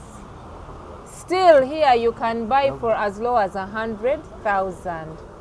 Now that is if you're blessed to have a little bit of money, if you have somebody that can, when you get, you know, like for you who got that 1 million, if you hadn't eaten it, then you go and buy treasury bills. Next time I get $1 million, I'm going to buy shares. No, I'm going to buy the bonds. So how do they work? Okay, so we have treasury bills. Treasury bills are short term, 3 months, 6 months, 9 months, I think up to a year or something, or 2 years. They are short term. So the government is like borrowing from you, and then it gives you an interest. It is risk free. You cannot lose that money. They just give a small tax, but it is very risk free. Let me give you, before I lose this point, let me give you an example. So there's a time I was like changing, so I sold my car and then I was waiting for another one to come. And I had really sold it at, you know, cars are liabilities. Because once you buy a car, to sell it, you'll definitely sell at a low price. And then I knew it was going to take me about 4 months to do what? To buy another one. So I had to quickly go and buy treasury bills. So I got that money, went and put it in treasury bills. After 3 months, I got back my money with a small good interest. But if I had kept it in the bank just charges, you know. You're a very brilliant woman. So those are treasury bills. So make a question also before I forget it. What if there is a change of government? For example, if NUP takes over? Even then, it will still be a government. That is food for thought. That is food for thought. But even then, these are safe because they are government owned. They're not owned by, I don't want to go into parties. They are not NRM, they are not NUP, they are not FDC. These are for the government. So the chances of really, you can't lose, you cannot. Actually, even the government is not it can be eaten in by inflation, but not as much. Okay. So then bonds. Are longer term.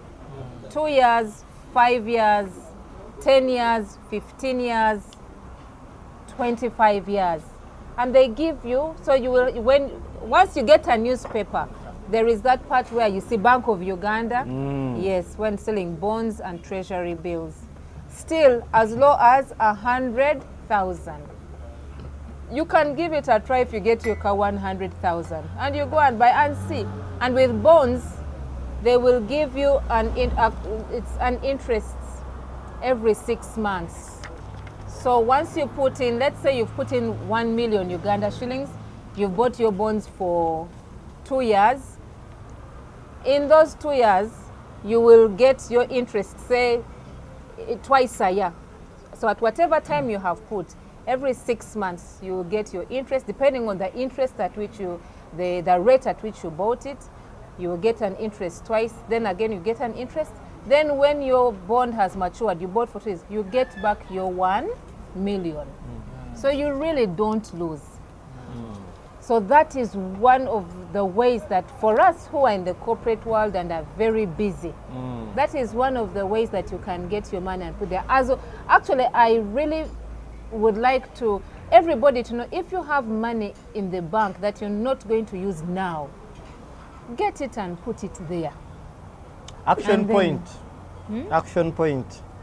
Yeah. So you buy bonds, you buy treasury bills. The other thing, of course, is there are also some other, I will tell you that recently I don't know how many years ago, when I came to Mbarara, there was this Millennium Circle. It is a circle, it offered shares. They told me about it, but I was still skeptical. But then I realized it's actually something that works. I also bought some shares from there. Millennium Circle? Millennium Circle. It is Church of Uganda founded. Oh. But that is financial markets, because I finally decided to settle in financial markets. I said, let me first leave this other kind of hustling. And I will tell you, just like I've told you the other ones failed, I haven't been shy to tell you. I will tell you these ones, bonds, treasury bills, shares in companies, they have not. I haven't failed at that level. But I think you need some kind of patience. But to make wealth, Eden. Yes. For me, I don't believe in get rich quick. I burnt my fingers in get rich quick from the other forex trading. Yeah, that guy. If you, and many of you I see are very young people. If it is a get rich scheme, run away. You people, if you have parents and people whom you know who are older, they will tell you it takes time to grow money. You don't get a job today and then tomorrow you have the money, you have the car. There is a problem there. It takes time to grow money. It takes time to grow wealth. And you must be consistently saving. And I will say this, how I wanted to make use of that kabook. In this kabook, the person teaches, once you, now for people who are selling your products, you're selling this product. I don't know how much you're selling it. How much is but if you are 4,000. Okay, and probably you're going to sell maybe a whole carton or what. Millions. But millions. Once you sell and you get your million, ensure that you take off 10% and you save it. As a you don't put you save you you save that money, because if you sell at 1 million, you get 1 million. Get off 100,000. Save that 100,000. Once it grows a bit, invest it in the business. So is the 10% before? But when I was it, reading that's this, 10%. As soon as you don't put it on ngenda kusasula rent, of course life is hard, as you said. Very hard. Life is hard. What if I get Life my is hard. 10%, I give it to God instead? And that's the question, because when I was reading this book, and I know she said praise God, isn't it? Yes. So when I was reading this book, I was wondering, so if the first 10% is going back, you get, what about our guy up there? Katinkambabule, my real life example, which I tell even my daughters, I tell them whenever I get money, be it salary, be it where I go and, because sometimes like I'll edit for people work and they'll give me some money, maybe 500, 300, whatever money I get, I do 3 things. And sometimes it's even practical. I'll have my 3 teams there. I'll take off 10% for God, because for me, I'm a Christian. Hallelujah. I do that. That's a principle. It's a principle. I've been telling this guy because at the end of the day, the Bible which I read, it Yes. says, He's the one who teaches me to make wealth. Money. Deuteronomy 18:18. It's Deuteronomy 8:18. He knows these things. My blazer. Yes. He's the one who teaches me to make money, and he's the one who knows where I can get money. Exactly. Do you know that when Peter was you know, let me tell you, off the cuff, when Jesus was, they were telling him, they were telling Peter, Jesus doesn't pay tax, Jesus doesn't pay tax. Jesus told Peter, okay, they want tax, go there to the river, get Get the a fish. fish. That fish, we will get the drachma coin, go and pay the tax. So he knows where we can get the money from. He knows it. So why not give it back to him? Perfect. So my principle is even when I get my salary, I'll take off 10% for the church where I go to. Exactly. Okay? Guys, do not cheat God. Number two, I two. take off 10% to give. I must give somebody something. Because they are so... Generosity is a... And then I take off my 10%, which I save, and then I invest it. And now that I already have my bonds, I know. And then I also have like groups with friends where we keep together. You know the power of keeping together? Yes. You keep together money, then we buy bonds. We keep together, then we buy treasury bills. So I have quite many old girls. We gather money together. Each one brings a certain percentage. We have been buying bonds so that we share that. So those three principles, even today, if you were to give me money for this session, over 50K, 50K, I would take off 5K. 5K, I would give it to God. Church. 5K, I would keep it to that person at Aina. Because I lost a husband at a young age, I feel for widows and orphans. True. And then I will take off that 5K, keep it. It grows a bit to 500K. I will put it in my bonds. Doctor, I know you love books. I would also love to suggest for a book. I'm sure you'll enjoy, if you have not yet read it. It's called Never Eat Alone by Kev Ferrazzi. Wonderful. It just opens up your mind in terms of generosity and how you get things back and the networks you create. So this session is supposed to move from 6 to 9. But today, I really don't know. Because I see the story is still going. The story has ended even there. The story has ended? Okay, so thank you. But I know we need some part. Now the whole issue of generosity, you have just touched it a bit and even more. But let me say something about generosity before I leave. Okay. Do we have Muslim brothers here and sisters? Yes. That is one thing I admire about them, especially during this season. Those people will give. No wonder, therefore, that they are very rich. They are very rich. They are blessed. You people, the Bible that I read says, give and it will come back to you. Good measure, pressed down, shaken together, running over. When you give, you're a channel. You're a channel. So for us who are blessed to have jobs like I have, I am really blessed. There's nothing magical I did. Of course, yeah. So the salary that I get, yes, my brother. The salary that I get. They are on around 8 ARs in public universities. Yes. You know what that means. Yes. So I make sure that because if I don't, I become like, like a clogged pipe when something can't pass. And who knows, the Lord, but also the joy in giving. Then the other selfish thing, when you give, your hand is up.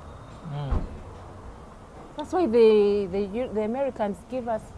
You imagine those people who took you abroad the other time. That was taxpayers' money. The people who took you abroad last time. You know, why do they give us?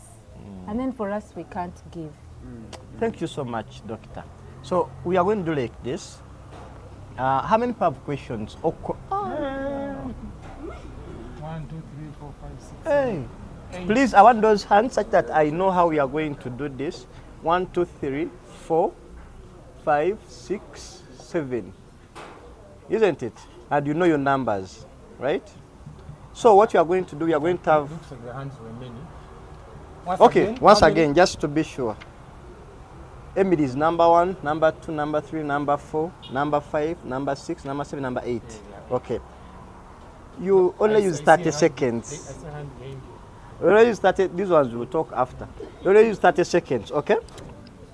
So what you are going to do is Emma first. Of course, Emma first. Okay, thank you very much.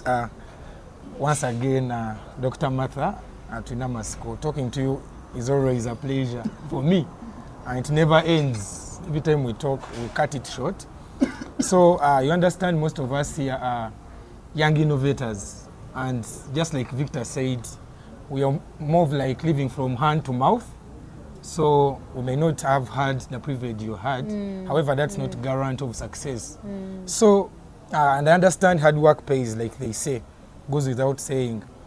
So how do I know that I'm actually working hard and not working much?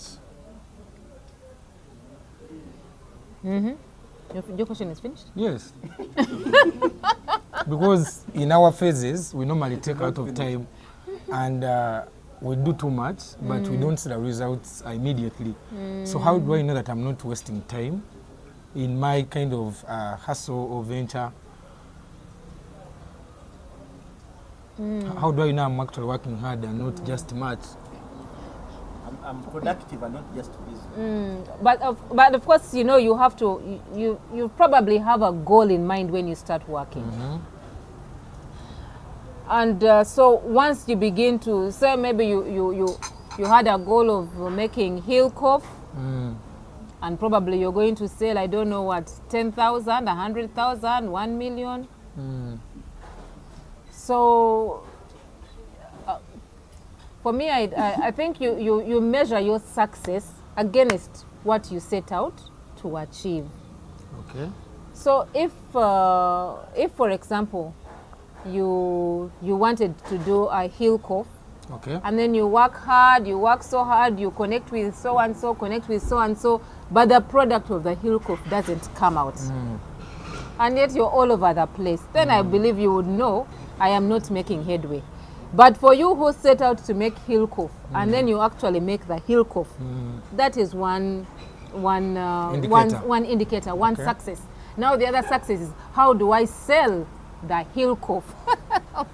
How am I going to do it? What kind of work should I do? Am I so you begin to set out on how you are going to sell the heel cough. That's a hard question to answer, and I don't think I have all the answers. But for me, I think for now that's enough. If you have a goal and you have set out and you try to achieve that goal, once you don't achieve it, it depends. How long are you ready to go in? For me, as I told you, because I would set out a goal, I want to make money out of the truck. The truck has not made money in a month. I'm not going to spend a lot more time there. Okay. Now speaking of, what's that one motivator that kept you going, even when you lost in one venture? Because many of us would just stop there and eat our money we have. Yes. Yes, what kept you going on to the other? Even when you know you've done many and none of them has actually seen the light of day. So I trust myself. I don't give up. I am one person that doesn't give up. I tell myself, Echukuru Namagara, once I am alive, there is still hope to do something tomorrow. It may not so be today, if this has failed, tomorrow I will still try another thing. Maybe not today, maybe not tomorrow, but something I'm sure of. It will be one day. Yes. And so I keep on. I don't believe in failure. I have seen people who have succeeded. I have read books about success, and so I believe this one has failed. There's another one. The Bible says a righteous man falls 7 times, but he still rises up again. Okay, I'm not so much invested in the Bible, but I believe in that. So, what's your take on people? Because I understand most of us are doing business, but furthering our studies per se. So, what's your take on people who, I think Victor hinted on it, people who consider academics as their side hustle? And then the hustle becomes the mainstream. What's your take on that? You know, I was calling you Eden because you had Eden. Yeah, Eden is his venture. My venture. Eden Plastics. There is something that he said which really has struck me. He said, life is hard. And he said, and that was personal. Life is personal, hard. I can tell you that 75%, 85% of people here, life is hard. Yeah. That's why they are here. Yeah. Life can be hard. So when you, and then because I have, I've been a registrar for a long time, I have seen people hustle through university, even those that I didn't think would make it. University kind of becomes like a side hustle to them. But they hustle and they wear the gown and they make it. For some point, I had forgotten that actually you confer. You put the stamp on the names that are going to be in the tent. Yes. Eh? So I have seen countless students do that. So for me, a student who hustles, I remember certain students who came to me, Bambi, he had actually got a retake and he was saying, now I don't want to lose the place, but I have this chicken. He had chicken, but he had also shoes, sandals, so he was selling them. Of course, me, because of that examination time, I get students who will tell me about all these hustles. Yeah.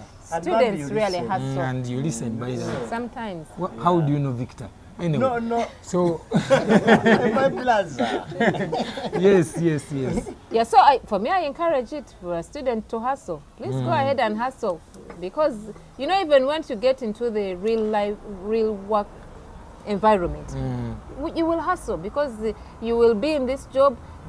Uganda, we have extended families. It might be a good job, but you have a whole extended family to look after.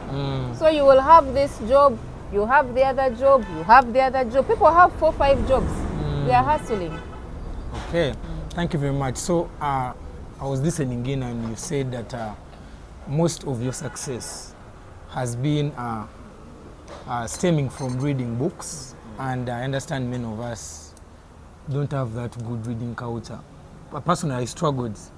Right now I read, actually, I read books, but I used to read to pass because I knew I had a paper, so I have to read about biological science, I have to read Ramsden. Because I must pass, I mean to come to Mbaro University of Science and Technology from Uganda Matters. So what is that tip you can give us to develop that reading culture for things that are not academic so that it becomes a part of us? People, knowledge is power. When I read this book, it opened my eyes to how people can actually make money in very simple ways. So, but for me, I've always been, from the time I was a child, I loved to read. But for those who don't love to read, you know, technology has really softened life. If you are those who are still in university, I don't know whether you can whether that internet within the university works. Yeah, in some places. In some places. You download those books and you listen. These books, the good thing now, they are all over. Even this one, Richest Man in Babylon, download it. E-books. Yeah, e-books. You listen. Those audio books. Yeah, they are very good. Yes. And some of them are long, but you just keep taking a break. You listen, you write a bit, you learn from it. Okay. But otherwise, if you want to learn to read, start with the small books, the small ones. Otherwise, if you're not a reader, I have a friend who is not a reader. She keeps telling me, you go and read, I come, we take tea, you tell me the whole thing. Yeah. Actually, there's a guy who was telling me that recently, Emma Knows and Musau and Elliot, he went to the library. By the way, that library there, even me, it happened to me once. You go when you want to read. And then you end up in Kasuku Live. No. You enter, you get all the books there, you put them. The moment you open like this, something happens. You sleep. You sleep. It is cold, eh? Okay.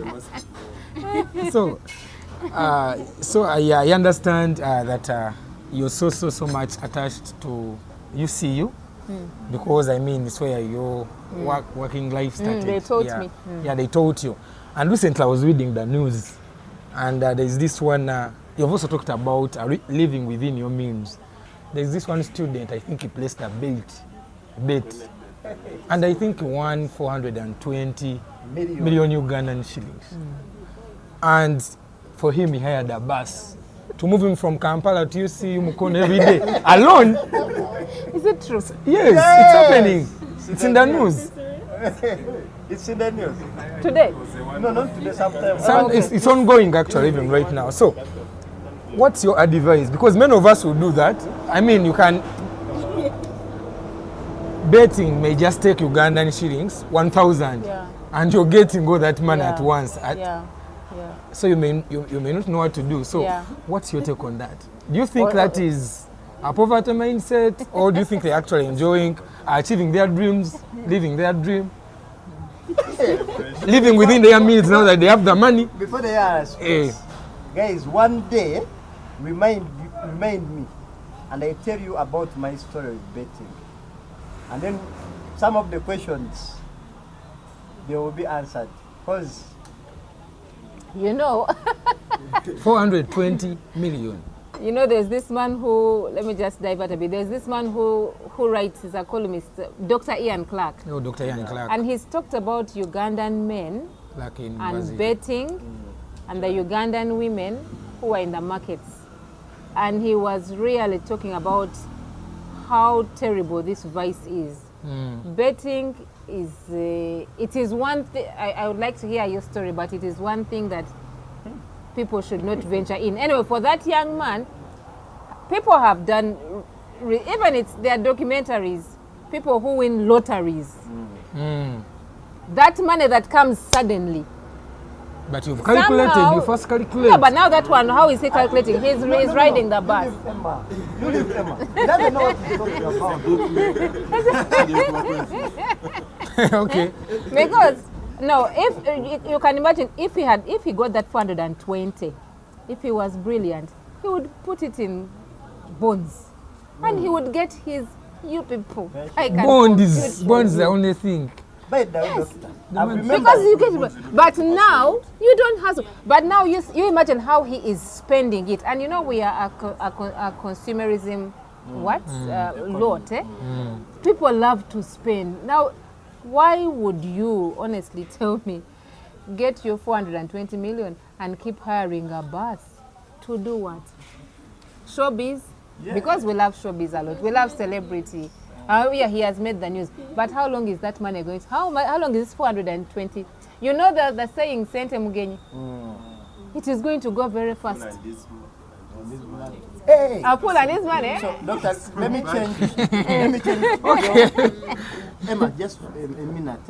You're pardon for a moment. In this book, doctor, this book, this guy, the rich guy here, he was playing. He played some betting somewhere. Yes, and yes. I think that is the thing which was telling me, Victor, you can gun Betco. You can gun Betco. Because this guy actually played some. He said sometimes you have to Some go lottery. and put like I think was playing with his friends. Okay, was talking to some guy when he's betting on to some kind of a race. The horse. Yeah. And he was betting. So I was like, if the richest man in Babylon is betting, who am I? Who am I? So, but he was not, when he was telling that, he was not encouraging that one. Yeah, I know. I read between the lines and I was like, it wasn't encouraging the betting. Of course, but you know, there are very many ways in which money can come. That was, you know, also they call it the goddess of luck in this book. This book is not for Christians, but the goddess of luck, how it smiles really upon marketed you. that book. But really, I must read it.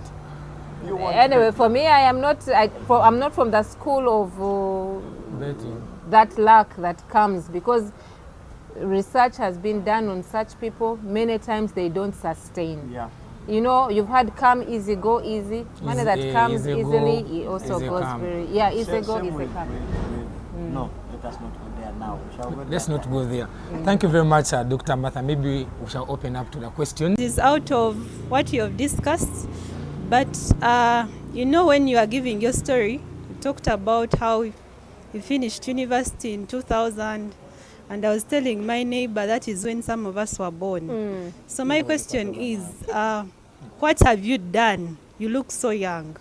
What have you done to keep that, you know, you look 30, honestly. 28. Yeah, what have you done to keep that? Yeah, thank you. Who was the second person? We are going like this. Okay. Yeah. Let me go first. I want us to set that. Okay. Thank you, Dr. Martha. My question is, you shared about how you shared about the assurance companies and how Insurance. yes, you are selling insurance and how your target market, your circle was done. I would like to know, as young people, how can we cushion ourselves from, for example, if you have an idea such that someone who is more advantaged than you does not manipulate you. For example, that insurance company would have come to the university and picked those people by itself. So how can we cushion ourselves from someone stealing your ideas?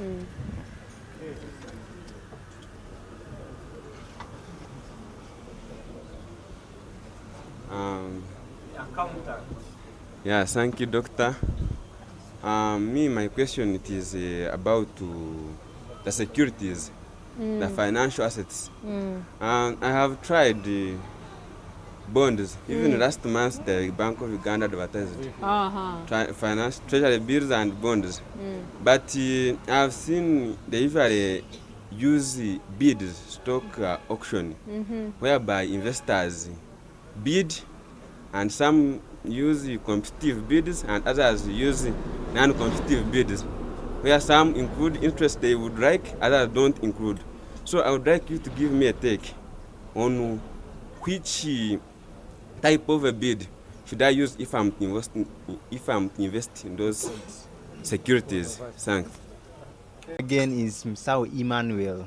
I'm a graduate student at the Department of Microbiology at MAST. Yeah, so my question is like when you have bought your shares in a company and maybe you want to sell them and maybe you are in a financial need at the moment and you want to sell your shares to use the money for other, how easy is it? Do you have to first wait until they say it's now, you can now start selling your shares? Then the other thing is saving. Okay, what's your take on, I don't know whether you have ever used circles to put in your money, because a friend of mine told me that circles also work. These financial circles, you can put in your money and the interest goes. Yeah, so those are my questions. Thank you. Okay, first give witness. Yes, come Thank you very much, madam. I have a simple question. Have you gone back to the businesses that failed, maybe, and you can now look back and you're like, with what I know now, I think I can go back to this and it works. And which business would you pick on if you went back?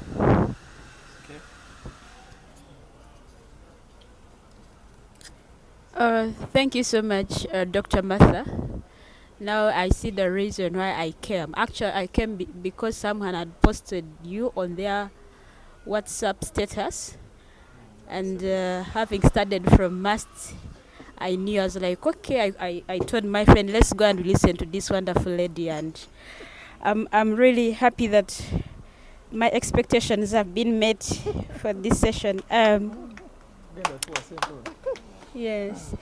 I have 3 questions, and one is I see you've invested a lot in this financial market. So if you're to compare these buying stocks and shares and with government securities, which one would you really recommend? Which one has worked out more?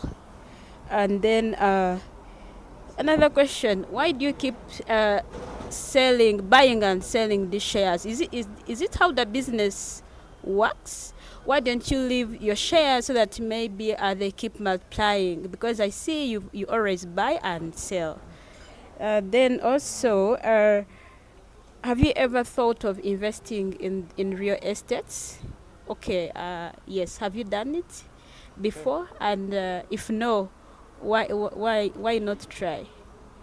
Yeah. Are there some risks anyway? Twinamasi Aquila. Then first and foremost, happy Women's Day in advance. Then you look so smart. So my question is mainly coming from the women's side. You're a mother, you're partly an entrepreneur, you're juggling work and a lot of things. So which life principles, values and ethics have you had to uphold and develop that have enabled you to remain grounded throughout your life and to keep a balanced life so as you don't lose out on what truly matters? Thank you. So My question is, summarize for us some mentorship to give us young entrepreneurs the right way of thinking, even when we get too much money, like the thing has boom, that right mentality that if when we want to invest, we must have before doing so. Thank you. So, like, what is that first thing I should do the moment I get 20 million on my account? Eliud Chelangat. I'm a first year student, master's in pharmaceutical analysis. Thank you so much, doctor, for being strong. That's the first one. Given all the things that you've worked on that has been failing until you were able to succeed. So my question is, you see this product, we price it at 1,000. You calculate the things that you have put in, and then it gives you the price to sell. And mine would be on the book. Somehow it is a bit hard to determine, like, how much can I price this book. Like the things that you put in, it cannot easily add up because it's more of psychological. You put in information based on your head. It's not like a product where you base on the materials that you put in. So how does someone who has come up with a book price his book? Thank you. Thank you so much for the questions. And before I forget, the other financial markets is unit trusts, where you also get as low as 100,000. Go to any insurance company here. We have ICEA, we have UAP. You buy unit trusts, you get interest whenever you want your money back, it comes back. And the other one is fixed deposits. You can also, if you're in the bank, you can fix your money, you get interest. You fix it for like 6 months, 3 months. Whatever time you fix it, you don't get it back. I forgot those ones, but I've also done those ones and they've worked. So what have you done to keep young? I am a believer. The Bible says Psalm 103, he renews our youth like that of an eagle. But I have done nothing. But also, you know, dark-skinned people, we don't age, so whatever. Some do. Dark-skinned don't. Have you heard the saying, black don't crack? But a Karunjin, that includes you. Black don't crack. So I haven't done anything, but sometimes my skin gets full, so I want to take your avocado, whatever, so that, so make sure you sell to me. How do you cushion yourself from ideas so that people don't steal them? I think fora like this is very important. You are like-minded people. So if you're sitting with Maleka here, who has stories of how some of his things have also not worked, this guy also tells me many stories. Once you share, did he tell you how his thing was almost stolen? Yeah, a bit. So like-minded people can help you to know that this is one of the ways in which your idea will not be stolen.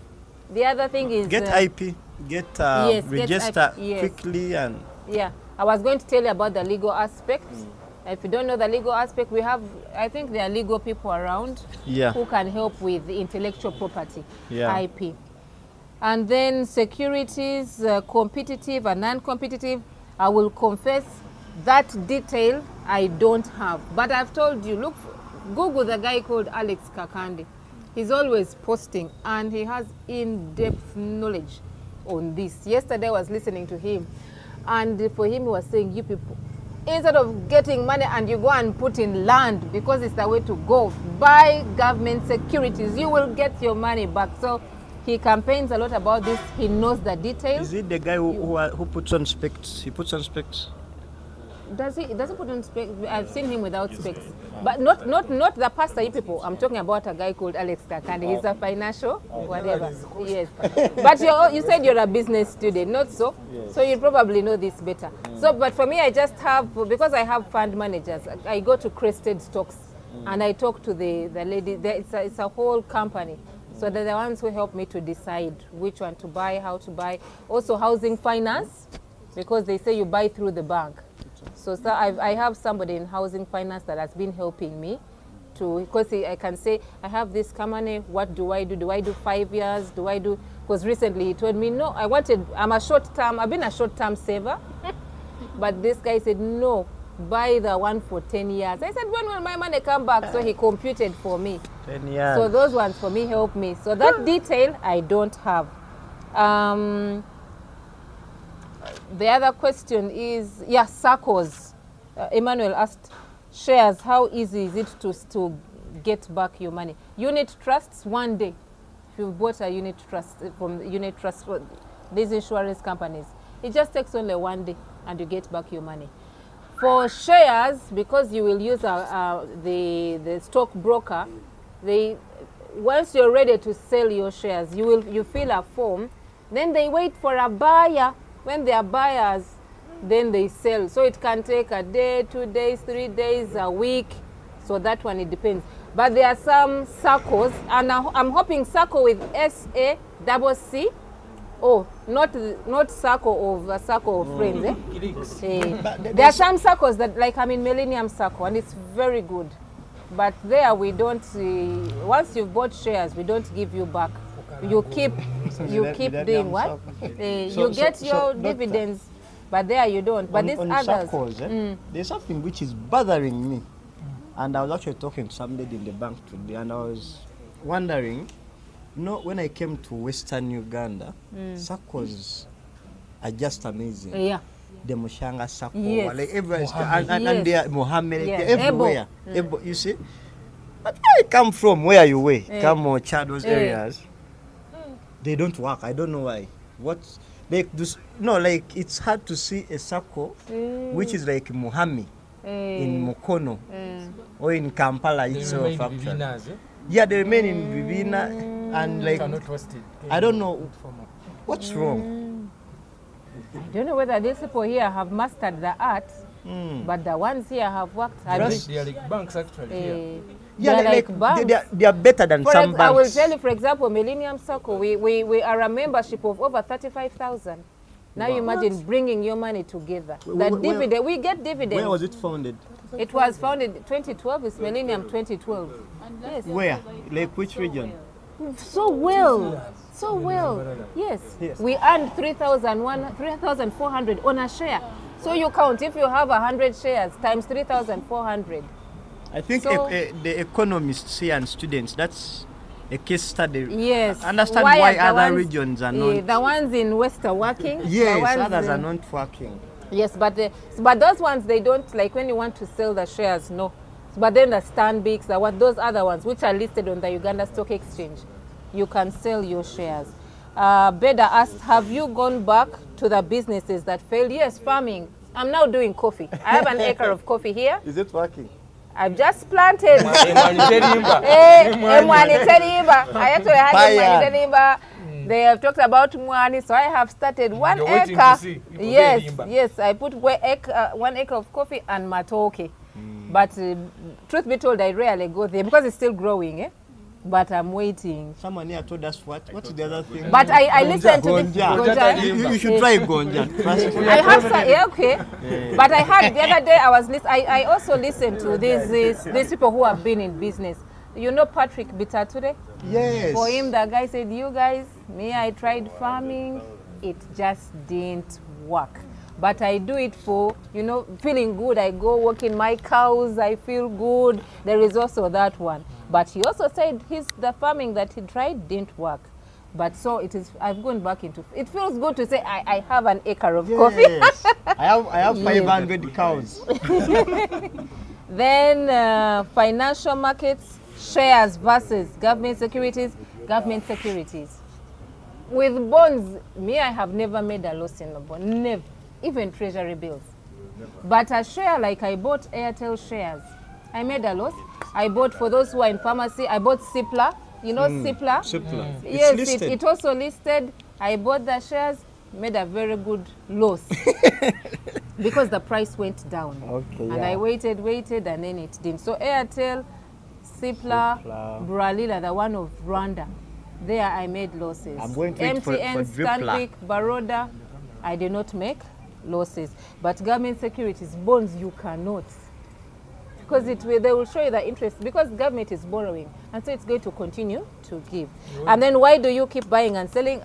Me, I've been a short-term investor. 5 years, well, I don't know,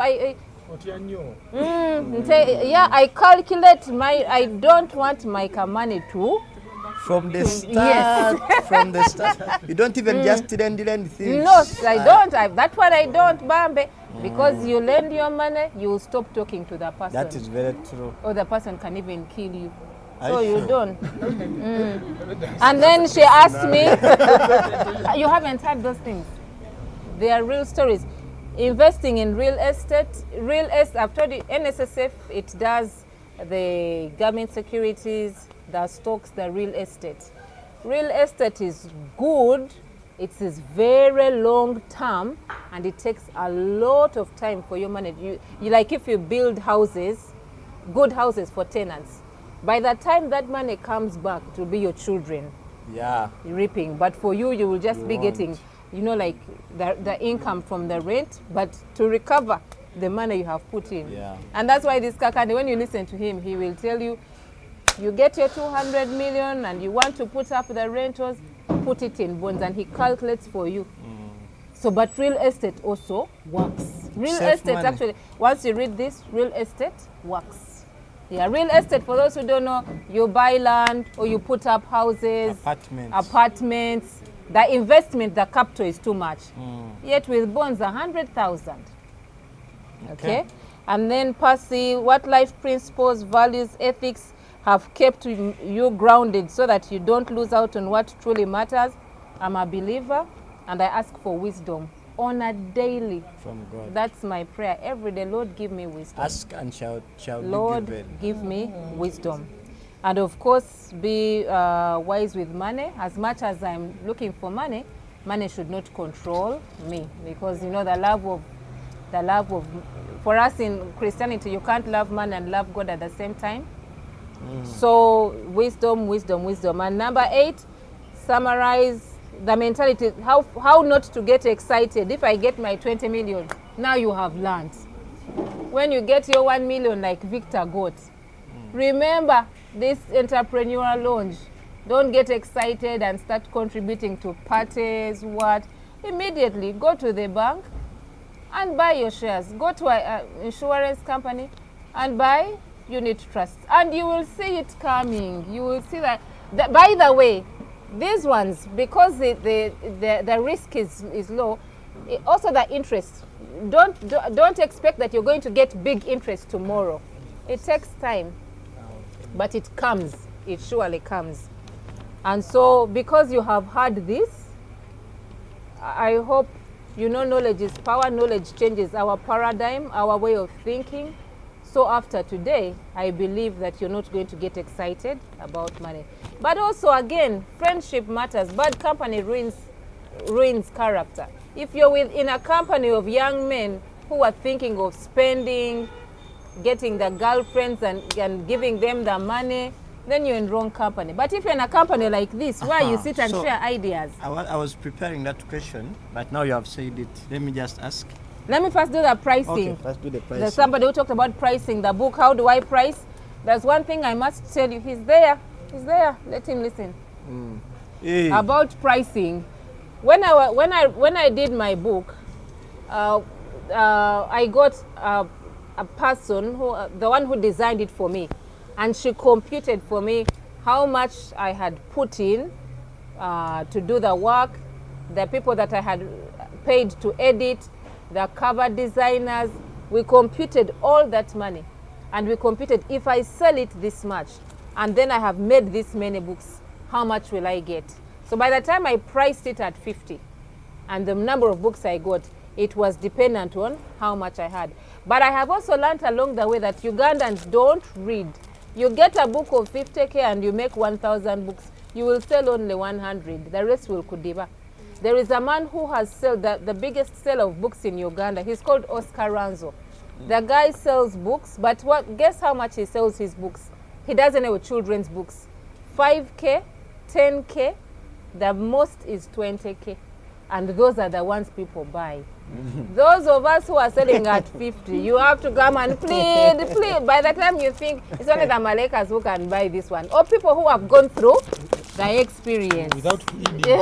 without pleading. Otherwise, Ugandans, for us and books, we don't. Like, you will sell a book to a Ugandan friend. The friend will give a friend, will give a friend. If you find somebody saying, by the way, I read your book. Where did you buy it? From Aristo? No, my friend gave it to me. Already, I have lost. Olaba. So, yeah, that is about the pricing. Thank you. Wow, a big hand clap. Would a person buy this book? What is the inspiration? What's the inspiration? I see the cover is nice. He has read it. I've not yet read it. His mom read it, not him. Even I read it. You want me to summarize for you? So you can just tell us why should a person watching try to read this book and buy it. And buy it, actually. Yeah. Okay, this book is written, it's called, the title is Widows Wear Lipstick. So of course the question is, why would a widow, you know who a widow is? Yes. Person who has lost a husband. Why would you wear lipstick? Are you happy? But it is a story, it is my personal story. I told you a little bit, I didn't want to go into because I didn't want to break down and you start saying, bananga da era. Okay? But it's my personal story. On 8th March 2009, I lost a husband in a car accident after I had spoken to him within about 40 minutes. Then he passed on.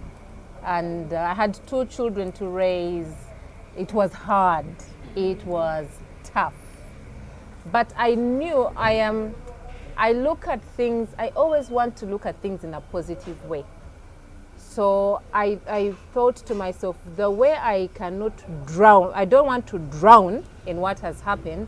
I want to encourage myself. I started to journal and I told myself I will encourage other women who have gone through loss. I didn't know that people would go, because I grew up with my parents, up to until I got married. So I didn't know that there was that kind of pain. I did not want my pain to be wasted. So I decided I was going to write the book.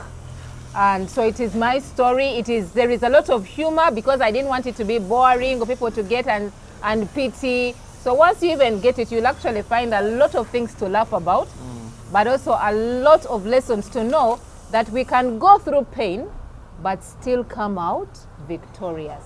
Wow. So if you know of a person, especially a woman who has gone through loss, you give it to them as a gift. I've got lots of feedback. People don't remain the same. Those who think life has ended, chiwede, when you read this book, it will show, yes, it's hard, but you can pull yourself out of it. So how do I get it? I have copies, of course, at home, in the office, Aristo, Uganda Bookshop. Yes. Okay. Yeah. Perfect. So, guys, we are around 15 minutes to get done. We are closing, but before we do, this lady, every time you see her, just know there's a lot of serious communication coming. So, yeah, let's give her some little time to do this. Thank you so much, Dr. Martha. Oh my, it has really been a very insightful session. So I have just a few communication. Once again, I'm MED. A few communication from the administrative part. Yeah, first and foremost, for the new members, you're very much most welcome. Maybe you could just raise your hand and we get to know you. The new members. Yeah, you're very much welcome to the Entrepreneurs Lounge. We usually meet here every Friday at 6 p.m. It is a very good space to be in for a young entrepreneur. These guys can give you testimonies and feedbacks. Then I want to see people that have attended 3 times now. They can also raise their hands. 3 times or more. Okay. Yeah, so the communication for the people that have attended 3 times and more, you're kindly reminded of the membership fee, which we pay annually, and that is 100,000. And you can pay in installments, as we have always told you. If you don't have the 100,000, you can bring 20, 10, until you're done with your payment. That is to basically facilitate all that you see here. The videography, the live streaming, yeah, something like that. Then the other announcement is on the assignments. People that did the assignment for last week.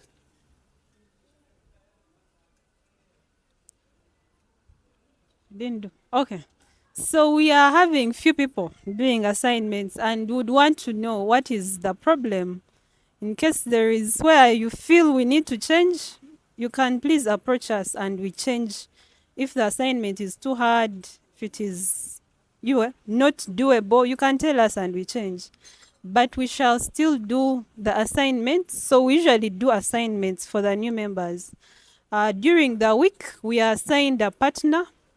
I think he's passing through the papers. Kindly let them pass. Yes, so the person you pick, basically you're supposed to visit them at the time of your convenience. When you discuss with the person they have given you, you visit them and they tell you about their business. Basically, it is to learn from each other. Because when you sit here, we don't have time to share deeply. But we believe when you meet one-on-one, they can be able to share. Personally, I had 2 visitors on the farm, and oh my, they were so inspired. Cocoa Farm. Sorry for today, I wrote Mills Organics, but I also run a poultry business called Cocoa Farm. Yeah, we basically deal in commercial layers. So I got 2 visitors, and oh my, they were so inspired. Meaning that if you meet someone here, you never know. There is something you might learn from them, or they might learn from you. So we are here to encourage each other and grow together. So that is the reason for those blue papers you're picking. Kindly, at a time of your convenience, meet that person. Yeah. Then the last assignment, we had Engineer Anki last time. She told us about business cards. We were supposed to do them last week, but we forgot. So each person that attended today, in case you're coming next week, please come with a business card that you're going to give to us. Because we don't get to know you more. At least leave us with your business card.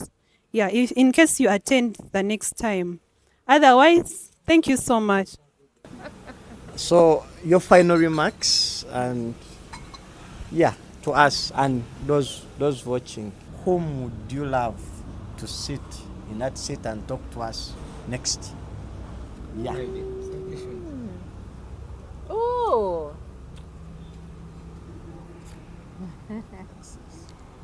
So I mentioned the person, or I will be. He mentioned the person. So that they can see and would you recommend us to sit in your seat? There's a gentleman whom I've been working with. He's retired now, so he has a bit of time.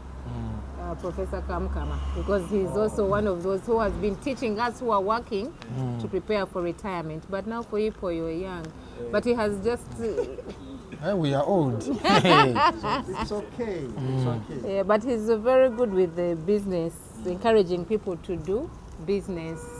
Yeah. All right. Your final remarks. My final remarks, my take home. If you forget anything, please try the financial markets for yourself. Unit trusts, any insurance company. Don't go into the shares for now, but treasury bills and bonds. You can go to your bank. The banks are the ones that help. You go to your bank and say, I want to buy treasury bills, and bonds. And then they help you. Let that be it. And start with 100K. And then you see how it works. It is hassle-free. The only hassle is when you open, because you just open an account.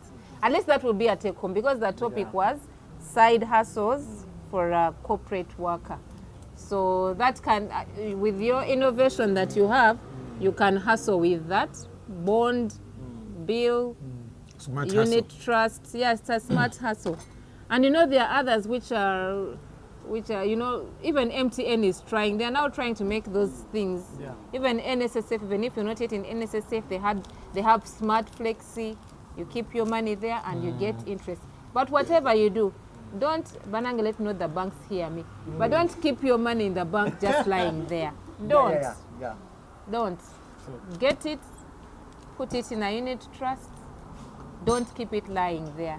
If you have an uncle somewhere, an aunt, a bigger sister, someone you know has a bit of money and they are wondering what to do that. Okay. Okay, thank you. A hand clap, guys. Guys, a round of applause. And finally, don't forget the 10% principle. When your innovations make money, keep the 10K for church, keep the 10K and give somebody, keep the 10K for investment. Then you eat the rest. 10 by 10 by 10. 10 by 10 by 10. At least I've taken home that one. Okay, thank you very much, Dr. Martha Kyoshaba Twinamasiko.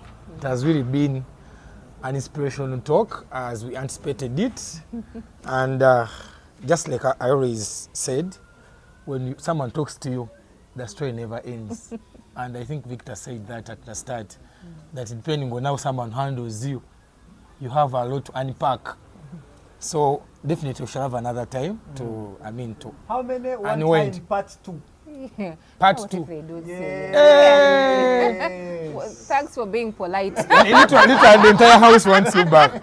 So yeah, we normally have what we call our closing session, and it's a fun session. Okay. And the disclaimer is that whatever you answer is actually true. It's just opinion based on how you want to, to respond. It doesn't really matter. Yeah, so it's called rapid fire. I'm going to ask you a few questions, maybe 5, and then Victor will wind up with the rest. The answer should be not sentences. Okay. Yeah. Not preachings. Okay. You can just choose. And my question 1 is, leadership or politics? Leadership. Okay. Second question, innovation for impact or for profit? For profit. But you just said 10 by 10. Okay. Okay. So, hustles or corporate world? Corporate world. Oh. Okay. Yeah. Okay. Micromanagement or macromanagement? Macro. Okay. Silver Chagulanyi or Pastor Wilson Bugembe? Wilson Bugembe. Yes.